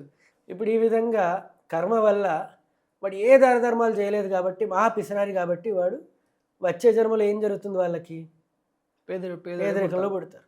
ఇది తెలియక ఒక వర్గం వాళ్ళు గోల చేస్తారు, ఎవరు కమ్యూనిస్టులు. వీళ్ళందరూ పేదవాళ్ళు, వాళ్ళందరూ ధనవంతులు, పేదవాడు ఇంకా పేదవాడు అవుతున్నాడండి, ధనవంతులు ఇంకా ధనవంతులు అవుతారండి, ఎప్పుడు గగ్గోలు పెడతా ఉంటారు. కానీ పేదవాళ్ళ మధ్యలో ఈ యొక్క ధనవంతుల మధ్యలో ఈ యొక్క వ్యత్యాసాన్ని తగ్గించాలి, అందరూ సమానమే, అసలు దేవుడు ఎక్కడ ఉన్నాడు అనుకుంటూ వాళ్ళు అరుస్తూ ఉంటారు. అవును. కానీ వెనకాల ఉన్న కర్మ గురించి వాళ్ళకి అర్థమవుతుందో చెప్పండి. వాడు వాళ్ళకేం ఎందుకు అర్థమవుతుంది? పేదవాడయ్యాడు? ఉమ్, పాపాలు చేయడం వల్ల పేదవాడయ్యాడు. ఉమ్, అప్పుడైనా వాడు నేర్చుకుంటాడు. అవును. కానీ వాడిని అర్థం చేసుకోకుండా వీళ్ళు అరిస్తే ఎలా చెప్పండి. ఇంకా వీళ్ళొక వర్గం, ఇంకా రాజకీయ నాయకులు ఉన్నారు. ఉమ్, వాళ్ళు ఎన్నికలప్పుడు ఊదర కొడుతూ ఉంటారు. అసలు పేదవాళ్ళకి ధనవంతులకి మధ్యలో వ్యత్యాసం లేని రామరాజ్యాన్ని మేము స్థాపిస్తాము, మాకు ఓటు వేయండి అని. అందరూ ధనవంతులు అయ్యేటట్టు చూస్తాము అని చెప్పేసి అది ఎలా సాధ్యం చెప్పండి. చాలా కష్టం. అంటే కర్మ ఉంది కాబట్టి వాడు పేదవాడై ఉండాలి, కర్మ ప్రకారం కాబట్టి శిక్ష అనుభవించాలి కాబట్టి అలా జరుగుతుంది. వాడిని ధనవంతుడు చేయడం కష్టం. ఈ రాజకీయ నాయకులు కమ్యూనిస్టు వీళ్ళు ఎంత ప్రయత్నించినా వాడు తప్పు చేసిన వ్యక్తి శిక్షించబడతాడు అక్కడ. అవును. ఇది అర్థం చేసుకోవాలి మనం. అప్పుడు మనకు కాస్త ఆలోచన వస్తుంది ఈ ప్రపంచం ఎలా ముందుకు పోతుందన్న విషయం. ఇక్కడ చిన్న ప్రశ్న ప్రభుజీ, ఇప్పుడు ఒక పేద వ్యక్తి ఉన్నాడు అనుకోండి, డైరెక్ట్గా అంబానీ వచ్చి ఒక 100 కోట్లు ఇచ్చేసాడు అనుకోండి ప్రభుజీ, అతను ఇమీడియట్గా ధనవంతుడు అయిపోతాడు కదా. అక్కడ మీ కర్మ సిద్ధాంతం ఫెయిల్ అవుతుంది కదా మరి. ఇప్పుడు కర్మ సిద్ధాంతాన్ని ఫెయిల్ చేయడానికి అంబానీని ఒప్పించి 100 కోట్లు ఇప్పించి ఇప్పుడు మీ కర్మ సిద్ధం ఫెయిల్ అయిందని మీరు అనొచ్చు. అవును. కానీ నేను చెప్పేది ఏంటంటే ఆయన చెడు కర్మలు చేయడం వల్ల పేదవాడిగా పుట్టాడు. అవును. కానీ ఆయన కొన్ని మంచి కర్మలు చేశాడు, దానివల్లే అంబానీ అంతటి వచ్చి 100 కోట్లు ఇస్తున్నాడు. అది కర్మే. లేకపోతే అమ్మానికి పనేంటి చెప్పండి, ఆయన వచ్చి 100 కోట్లు ఎందుకు ఇస్తాడు చెప్పండి. అంటే ఏదో మంచి కర్మ చేసుకున్నాడు కాబట్టి మీరు దురుద్దేశంతో కర్మ సిద్ధాంతాలని ఫెయిల్ చేయాలని ప్రయత్నించిన ఆయన పట్ల మంచి జరుగుతుంది, ఎందుకంటే ఆయన మంచి కర్మ చేసుకున్నాడు కాబట్టి. అది కర్మే తప్ప కర్మను ఫెయిల్ చేయడం అంటూ లేదు అక్కడ. అర్థమైందా? అర్థమైంది క్లియర్గా. ఈ విధంగా ఆయన కర్మ మంచి కర్మ ఉంది కాబట్టి 100 కోట్లు వస్తున్నాయి ఆయనకి. కర్మలో లేకపోతే ఏమీ కాదు. మీకు ఇంకో విషయం చెప్తాను. ఒకసారి శివపార్వతులు అలా వెళ్తూ ఉన్నారంట. ఓకే. వెళ్తూ ఉంటే ఒక పేదవాడిని చూసి పార్వతీమాత చాలా జాలిపడి స్వామి కనికరించండి బాధపడుతున్నాడు అనింది. అప్పుడు శివుడు చూసి మనం ఏమీ చేయలేము, తను అలా ఉండాల్సిందే అన్నట్టుగా చెప్పారు. లేదు స్వామి నేను ప్రయత్నిస్తాను, నేను ఆయనకి సాయం చేస్తాను అని పార్వతీమాత వెళ్ళిపోయింది. ఓకే. వెళ్ళి ఒక చిన్న పాపలాగా దివ్యమైన తేజస్సుతో చిన్న పాపలాగా వెళ్ళి ఈ గుమ్మడికాయ తీసుకోండి అని ఇచ్చింది. అప్పుడు చెప్పింది ఇది ఇంటికి తీసుకెళ్ళి వండుకొని తినండి అని. అప్పుడు ఆయన సరే అన్నాడు, ధన్యవాదాలమ్మా అన్నాడు. ఆయన అనుకున్నాడు దీన్ని ఎక్కడైనా అమ్మాలి అనుకున్నాడు. ఓకే. అయితే పార్వతీమాత ఏం చేసింది, ఆ ఒక గుమ్మడికాయ నిండా వజ్రాలు వైడూర్యాలు పెట్టి ఇచ్చింది. ఇంటికి తీసుకెళ్ళి వండుకోవడానికి ప్రయత్నిస్తే అవన్నీ వచ్చి ధనవంతుడు అయ్యేవాడు. అవును. కానీ శివునికి తెలుసు వాడి నెత్తిన దరిద్రం కూర్చుంది. ఏం చేశాడు, ఇంటికి తీసుకెళ్ళి తింటే ఏమొస్తుంది, దీన్ని ఎవరికైనా అమ్మితే కొన్ని నాణాలు వస్తాయి కదా అని వెళ్ళి ఒక వ్యాపారికి అక్కడ ఉండే ఒక రైతుకి ఇచ్చేసి కొన్ని నాణాలు తెచ్చుకొని ఆనందపడుతూ ఉన్నాడు. అమ్మాయి కొన్ని నాణాలు వచ్చాయని. పార్వతీమాత తలబట్టుకొని ఏం చేసావు నాయన అనుకుంది. శివుడు నవ్వుతూ ఉన్నాడు. సరే కొన్ని నాణాలైనా వచ్చాయి కదా అంది పార్వతీమాత. అవి తీసుకొని నది గట్టున నడుస్తూ కొన్ని నాణాలు వచ్చాయి నడుస్తూ ఉన్నాడు ఆనందంతో. అకస్మాత్తుగా కాలు జారి నదిలో పడిపోయాడు. ఆ నాణాలన్నీ కూడా పోయాయి అన్నమాట. ఆ నాణాలు కూడా పోయి వాడు పేదవాడు లాగానే ఉండాల్సి వచ్చింది. ఈ విధంగా ఉందన్నమాట వాడి పరిస్థితి. కాబట్టి ఈ రకంగా అర్థం చేసుకొని శివపార్వతులు అక్కడి నుంచి వెళ్ళిపోవడం జరిగిందనమాట. ఓకే. అంటే వాళ్ళు బాధపడుతున్నారు అంటే పూర్వజన్మ కర్మఫలము అని మనం అర్థం చేసుకోవాలి. అవును. భక్తులు కాని వాళ్ళు ఏం చేస్తారు అంటే వాళ్ళు పాపాలకు శిక్ష అనుభవిస్తారు. కానీ ఎవరైతే భక్తులో వాళ్ళ కర్మ అనేది సాక్షాత్ భగవంతుని చేతుల్లో ఉంటుంది, అది భగవంతుడు చూసుకుంటాడు. కాబట్టి ఈ పేదరికం గురించి మీరు అడిగిన ప్రశ్న చాలా బాగుంది. పిసనారులు పేదవాళ్ళు అవుతారు కాబట్టి దాన ధర్మాలు చేయడానికి ప్రయత్నిస్తే చాలా బాగుంటుంది. రోజు మనం చాలాసార్లు చూస్తుంటాం ఈ సినిమాల్లో యమధర్మరాజుని చిత్రగుప్తుల్ని ఈ సినిమా వాళ్ళు చాలాసార్లుగా హాస్య నటులుగా చూపిస్తుంటారు. కొన్నిసార్లు అసలు రెస్పెక్టే లేకుండా జోకర్ల లాగా కూడా చూపించే ప్రయత్నం చేస్తుంటారు. అసలు దీని గురించి మీ కామెంట్ ఏంటి రోజు? చాలా సినిమాలు వచ్చాయి యమరాజు నేపథ్యంలో, వారి మీద మనకు నియంత్రణ లేదు, ఎలా అంటే అలా చూపిస్తారు. అవును. యమరాజు గురించి చిత్రగుప్తుల వారి గురించి అమర్యాదగా చూపిస్తూ ఉంటారు. అవును. హేళన చేస్తూ ఉంటారు. వాళ్ళ ద్వారా హాస్యాన్ని పండించడానికి ప్రయత్నిస్తూ ఉంటారు. దానివల్ల మన సనాతన ధర్మ విశ్వాసాలకు కూడా కొంతవరకు భంగం కలుగుతుంది. ఖచ్చితంగా. దానివల్ల ఖచ్చితంగా కొందరిలో అవిశ్వాసం కూడా కలుగుతుంది. అవును. ఈ విధంగా అంత కథను వాళ్ళకి సమర్థంగా చెప్పడానికి ప్రయత్నించాము, అందులో భాగంగా చేశాము. కాస్త హాస్యాన్ని సృష్టించడానికి ప్రయత్నించాం, అందులో భాగంగా చేశాము అంటూ వాళ్ళు ఎంత చెప్పడానికి ప్రయత్నించినా అలా చేస్తే కనుక ఖచ్చితంగా అది అపరాధమే అవుతుంది. కాబట్టి నేను ఇంకా ఎక్కువ చెప్పలేను నేను. కానీ వాళ్ళు చేసింది నిజాయితీగా నిష్పక్షపాతంగా వాళ్ళు అర్థం చేసుకొని ప్రాయశ్చిత్తం చేసుకుంటే బాగుంటుంది. ఇక దానికి ఎలాంటి శిక్షలు పడతాయా లేదా అనేది కూడా నేనేం చెప్పలేను. కానీ దూషణ, ఎందుకంటే వాళ్ళు భగవంతుడి ప్రభుత్వంలో ఉన్న గొప్ప సేవకులు కాబట్టి, యమరాజు మరియు చిత్రగుప్తుల వారు కాబట్టి, వాళ్ళను దూషించిన, వాళ్ళ పట్ల వేళాకోళం చేసిన ఖచ్చితంగా అది అపరాధము, కఠినమైన పాపమే శిక్షలు కూడా అవుతుంది. ఉండే కాబట్టి అవకాశం. శిక్షలు పడే అవకాశం ఉంది, కానీ ఇలా అవుతుందని నేను చెప్పలేను. ఓకే. కాబట్టి జాగ్రత్తగా ఉంటే బెటర్. అలాంటి వాళ్ళను సినిమాల్లోకి అలాంటి వాళ్ళ పాత్రలు తీసుకోకుండా ఉంటే బెటర్. ఓకే. జాగ్రత్తగా ఉంటుంది. రోజీ, నేను ఒక డాక్టర్ని. చాలామంది రోగులను రెగ్యులర్గా చూస్తుంటాను రోజీ. మీరు ఆ గరుడ పురాణంలో ఉన్న వైద్యం గురించి చెప్పారు కానీ వైద్యుడి గురించి, వైద్య వృత్తి గురించి ఏం చెప్పలేదు. అసలు అంటే ఈ రోగులు చాలా బాధతో, చావు బతుకుల మధ్య పోరాటంతో కూడా చాలామంది వస్తుంటారు రోజీ. సో ఈ వైద్య వృత్తి గురించి, వైద్యుడి గురించి గరుడ పురాణంలో ఏమైనా ఉందా రోజీ? ఈ యొక్క వైద్యుడి గురించి కూడా గరుడ పురాణంలో ఉంది. ప్రేతకాండంలో 3వ అధ్యాయంలో అనుకుంటా, అందులో ఒక విషయం చెప్పారు. ఓకే. ఎవరైతే అవసరం లేకుండా ఎక్కువ ట్యాబ్లెట్లు రాసేవాళ్ళు, అవసరం లేకపోయినా ఎక్కువ ఇంజక్షన్లు రాసేవాళ్ళు, అవసరం లేకపోయినా శస్త్రచికిత్సలు చేయాలండి అని చెప్పి డబ్బులు గుంజేవాళ్ళు ఉంటారు. సర్జరీస్. ఇలాంటి వైద్యులు వీళ్ళందరూ కూడా అనవసరంగా, అంటే అవసరం లేకపోయినా డబ్బుల కోసం చేస్తూ ఉన్నారు చికిత్స. ఆ మధ్యలో ఒక సినిమాలో వచ్చింది, చనిపోయిన వ్యక్తికి అంటే శవానికి వాళ్ళు చికిత్స చేస్తున్నట్టు నటిస్తూ ఉంటారు డబ్బుల కొరకు. ఈ విధంగా ఆ మధ్యలో కూడా ఒక దగ్గర జరిగిందని విన్నా నేను. ఇలాంటి వైద్యులందరినీ కూడా విషంగనం అనే నరకంలో వేసి పాపాలు విధిస్తారు. విషంగనం. డాక్టర్ గారు జాగ్రత్త. మనకు అలాంటిది ఏం లేదు రోజీ. అంటే ఒక వైద్యుడి వృత్తి అనేది చాలా గొప్ప వృత్తి. వైద్యుడిని చాలా నమ్ముతాడు ఆ యొక్క రోగి. అవును. వాళ్ళందరూ కూడా దేవుడిలాగా చూస్తారు. కరెక్ట్. కానీ వైద్యో నారాయణ హరి అంటే నిజానికి ఆ హరియే నిజమైన వైద్యుడు. అవును. ఒక చక్కటి సంఘటన మీకు చెప్తాను. ఒకసారి శ్రీ రాధాగోవింద మహారాజుల వారు, ఆయన ఇప్పుడు బృందావనంలో ఉంటారు, పరమ భాగవతులు, శుద్ధ భక్తులు. ఆయన వాళ్ళ సీనియర్ శిష్యులు ఒకరు ఆసుపత్రిలో సర్జరీ జరిగితే చూడ్డానికి వెళ్ళారు. ఓకే. వెళ్ళి ఆ యొక్క శిష్యుని పలకరించడానికి వెళితే పక్కకి ఆ డాక్టర్ కూడా ఉన్నారు. ఓకే. ఆయన అన్నారు, స్వామి మీ శిష్యుడు సేఫ్, నేనే దగ్గరుండి సర్జరీ చేశాను అన్నారు.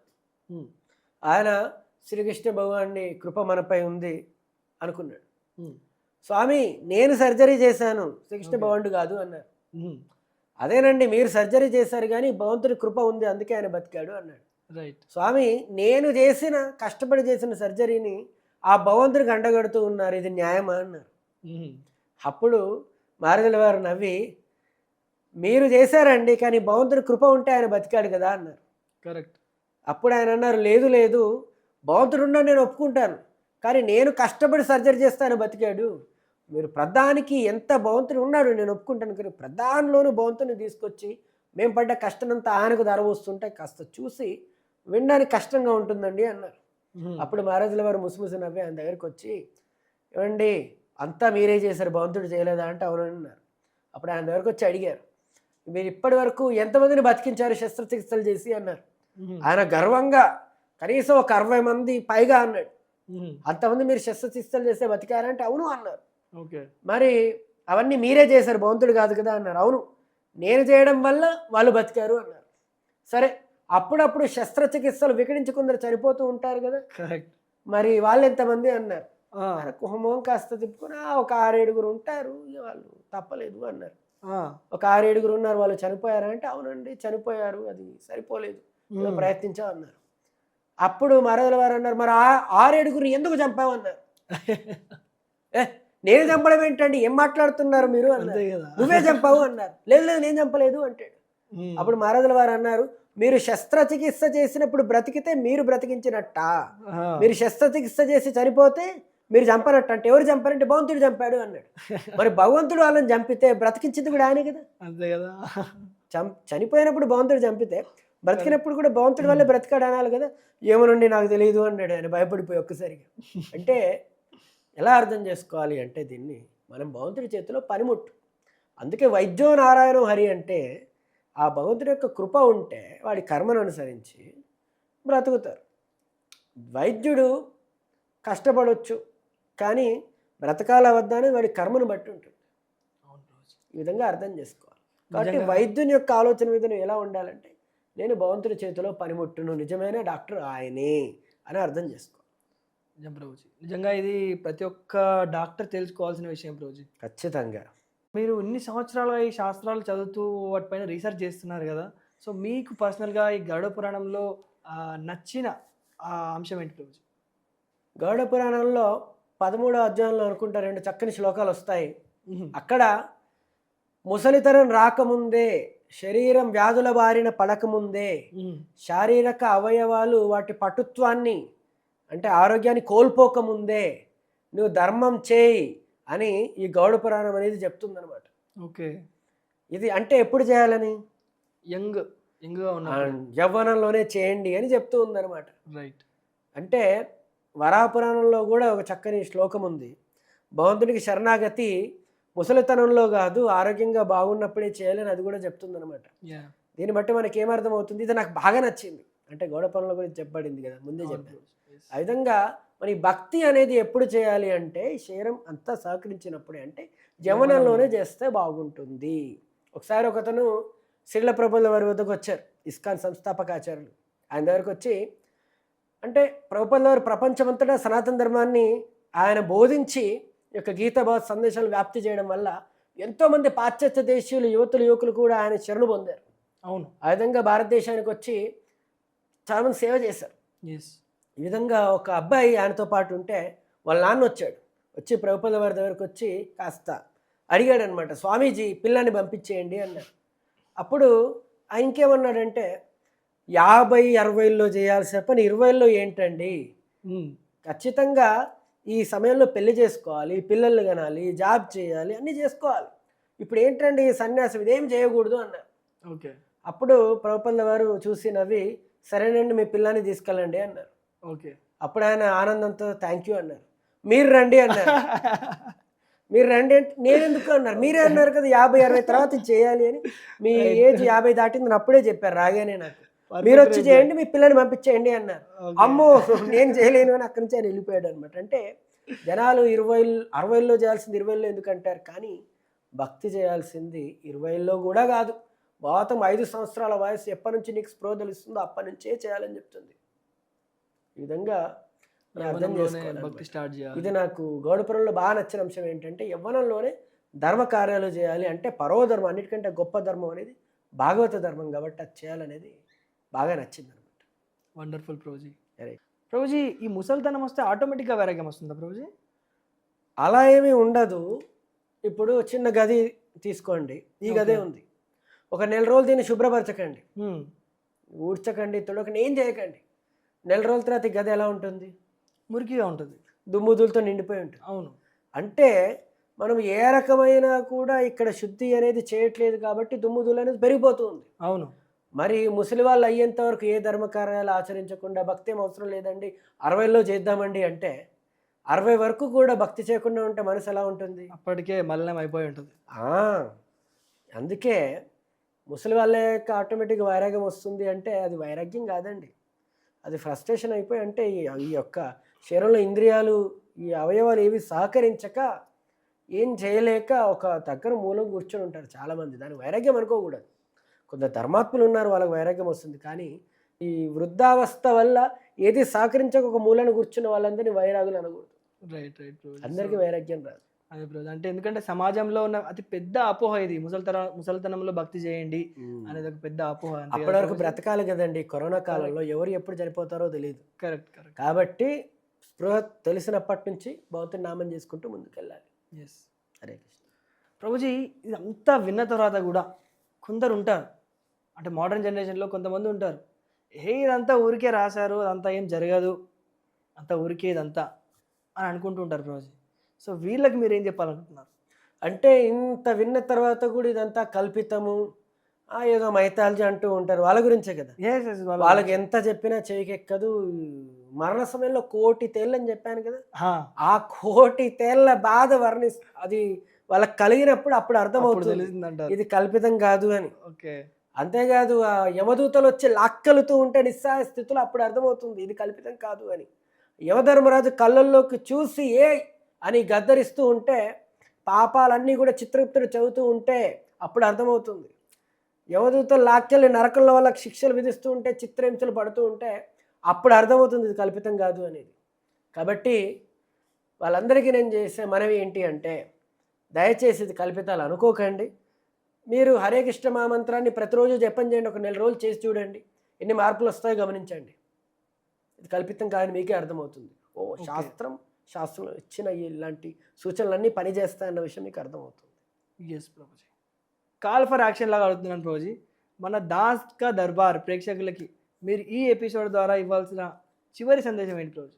అది ఏ ఎపిసోడ్ అయినా నేను ఇవ్వాలనుకున్న సందేశం ఏంటి అంటే, ఈ యొక్క కలియుగంలో హరినామము తప్ప మనకి ఇంకో మార్గం ఏమీ లేదు. బృహన్నారదేవ పురాణంలో హరేర్నామ హరేర్నామ హరేర్నామ ఇవ కేవలం కలవు నాస్తేవ నాస్తేవ నాస్తేవ గతిరన్యదా అని చెప్పబడి ఉందంటే, ఇన్ని బాధలు, ఇబ్బందులు, కష్టాలు, పాపాలు చేస్తే నరకాలు, శిక్షలు, మళ్ళీ మణిజన్మ కూడా వస్తుందో లేదో తెలియదు, జన్జన్మ వస్తుందో, ఇలాంటి ఇన్ని బాధలు వద్దు, కేవలం హరినామం చెప్పించు అన్నీ అయిపోతాయని చెప్పారు. అందుకే హరినామం తప్ప మరో మార్గం లేదు లేదు లేదని 3 సార్లు చెప్పబడింది. ఈ విధంగా అంటే, ఇంటికి మన బంధువులు వస్తున్నారంటే ఇల్లాలు అంటుంది, పాలవాడు రాగానే ఏమయ్యా అబ్బాయి ఈరోజు 1/2 లీటర్ ఇస్తున్నాం, రేపు లీటర్ కావాలి అంటుంది రాగానే. అవును. తర్వాత మళ్ళీ పాలు పోసి వెళ్తూ ఉంటే గుమ్మం దగ్గర రేపు లీటర్ మర్చిపోకు అంటుంది. మళ్ళీ బండి తీసుకుని ఆయన రోడ్డు మీద పోతూ ఉంటే అబ్బాయి రేపు లీటరు ఆ విధంగా 3 సార్లు చెప్తుంది. అదేవిధంగా శాస్త్రం కూడా హరేర్నామ హరేర్నామ హరేర్నామైవ కేవలం కలవు నాస్తేవ నాస్తేవ నాస్తేవ గతిరన్యదా అంటే 3 సార్లు చెప్తుంది. మరి హరినామాలు శతకోటి ఏ నామం చేయాలండి అంటే, అప్పుడు శ్రీమద్ భారత పురాణం చెప్తుంది 12వ స్కందంలో, కలేర్దోష నిదే రాజన్ అస్తి ఏకో మహానుగుణ కీర్తనాదేవ కృష్ణస్య ముక్త సంఘ పరం వ్రజత్ అంటే, కలియుగం అనేది ఈ యొక్క వజ్రాలకు వైడూర్యాలకు నిధి కాదు, దోషాల నిధి. ఈ కలియుగంలో పాపాలన్నీ పోగొట్టుకొని ఈ యొక్క భగవత్ ప్రాప్తి పొందాలి అంటే ఒకే ఒక్క మార్గం. ఏం చేయాలి? శ్రీకృష్ణ భవన్ యొక్క సంకీర్తన చేయాలి అని చెప్తూ ఉందన్నమాట. ఆ విధంగా మరి శ్రీకృష్ణ భవన్ నామం అంటే ఏం చేయాలి? మురారి మురారి అని చేయాలా? కేశవాని పలకాల? కృష్ణ గోవింద అని పలకాల? ఒక మంత్రం ఏమైనా ఉందా అంటే, కలిసంతరణోపనిషత్తు మనకు చక్కని మంత్రాన్ని అందిస్తుంది. హరే కృష్ణ కృష్ణ కృష్ణ హరే హరే, హరే రామ రామ రామ హరే హరే, ఇతి షోడశకం నామ్నాం కల్మషనాశనం నాతపరతరోపాయ సర్వవేదేశ దృశ్యతే అంటే, యొక్క 16 పదాల కలయికతో కూడిన హరే కృష్ణ మహామంత్రాన్ని ఎవరైతే జపిస్తారో వాళ్ళు అన్ని పాపాల నుంచి ముక్తి పొంది ఆ యొక్క భగవద్ధామాన్ని పొందుతారు. అంటే ఈ యొక్క కల్మషనాశనం, కలియుగంలో ఉండే కల్మషం అంటే ఇది నాశనం చేస్తుంది. వేదాలు, పురాణాలు, ఉపనిషత్తులు, సర్వశాస్త్రాలను ముందు నుంచి వెనక్కి వరకు తిరిగేసి చూసినా ఇంతకు మించిన తరుణోపాయం ఇంకొకటి లేదు అని ఈ యొక్క కలిసంతరణ ఉపనిషత్తు మనకు బల్లగుద్ది చెప్తుందనమాట. కాబట్టి మన యొక్క దాస్కా దర్బార్ వీక్షకులందరికీ కూడా చేతులు జోడించి నేను చేసే విన్నపం ఏంటి అంటే, ప్రతిరోజు కనీసం 108 సార్లు యొక్క హరే కృష్ణ మహామంత్రాన్ని జపించండి, ఆనందించండి. జీవితం యొక్క చరమాంకంలో ఆ యొక్క భగవద్ధామానికి వెళ్ళి తరించండి. హరే కృష్ణ. రోజు ఈరోజు గరుడ పురాణం గురించి మరియు ఇతర పురాణాల గురించి కూడా అద్భుతమైన జ్ఞానాన్ని మాకు అందించారు ప్రభుజీ. గరుడ పురాణం అంటే కేవలం భయం గురించి మాత్రమే కాదు, అంటే గరుడ పురాణం కావచ్చు, ఇతర పురాణాలు కావచ్చు, కేవలం భయం గురించే కాదు, మనం ఎలా జీవించాలో నేర్పించేటటువంటి ఒక మార్గాలు అని చెప్పేసి అర్థమయ్యేలాగా ఉదాహరణలతో చాలా చక్కగా అద్భుతంగా వివరించారు ప్రభుజీ. దీనికి చాలా చాలా ధన్యవాదాలు తెలుపుతున్నాను. హరే కృష్ణ. మన నెక్స్ట్ పాడ్కాస్ట్ ఎప్పుడు ఉండొచ్చు ప్రభుజీ? చూద్దాం. మంచి పాడ్కాస్ట్ చేసావు, మంచి ప్రశ్నలు తీసుకొని వచ్చావు, చాలా ధన్యవాదాలు. Thank you Prabhuji. ఇంకో పాడ్కాస్ట్ చూద్దాం స్కెడ్యూల్ బట్టి. Thank you Prabhuji. మళ్ళీ మీ ముందుకు వచ్చి ఇలాగే పాడ్కాస్ట్లో మళ్ళీ సరికొత్త ప్రశ్నలతోటి నాకు అదేవిధంగా చూసే వాళ్ళకు కూడా జ్ఞానం కలిగేలాగా, అంటే కొత్త కొత్త విషయాలు తెలుసుకునేలాగా ఇటువంటి పాడ్కాస్ట్ ఇంకెన్నో జరగాలని కోరుకుంటూ చాలా చాలా ధన్యవాదాలు ప్రభుజీ. హరే కృష్ణ. హరే కృష్ణ. మీకు మన దాస్ కదర్బర్ వీక్షకులందరికీ కూడా ధన్యవాదాలు. హరే కృష్ణ.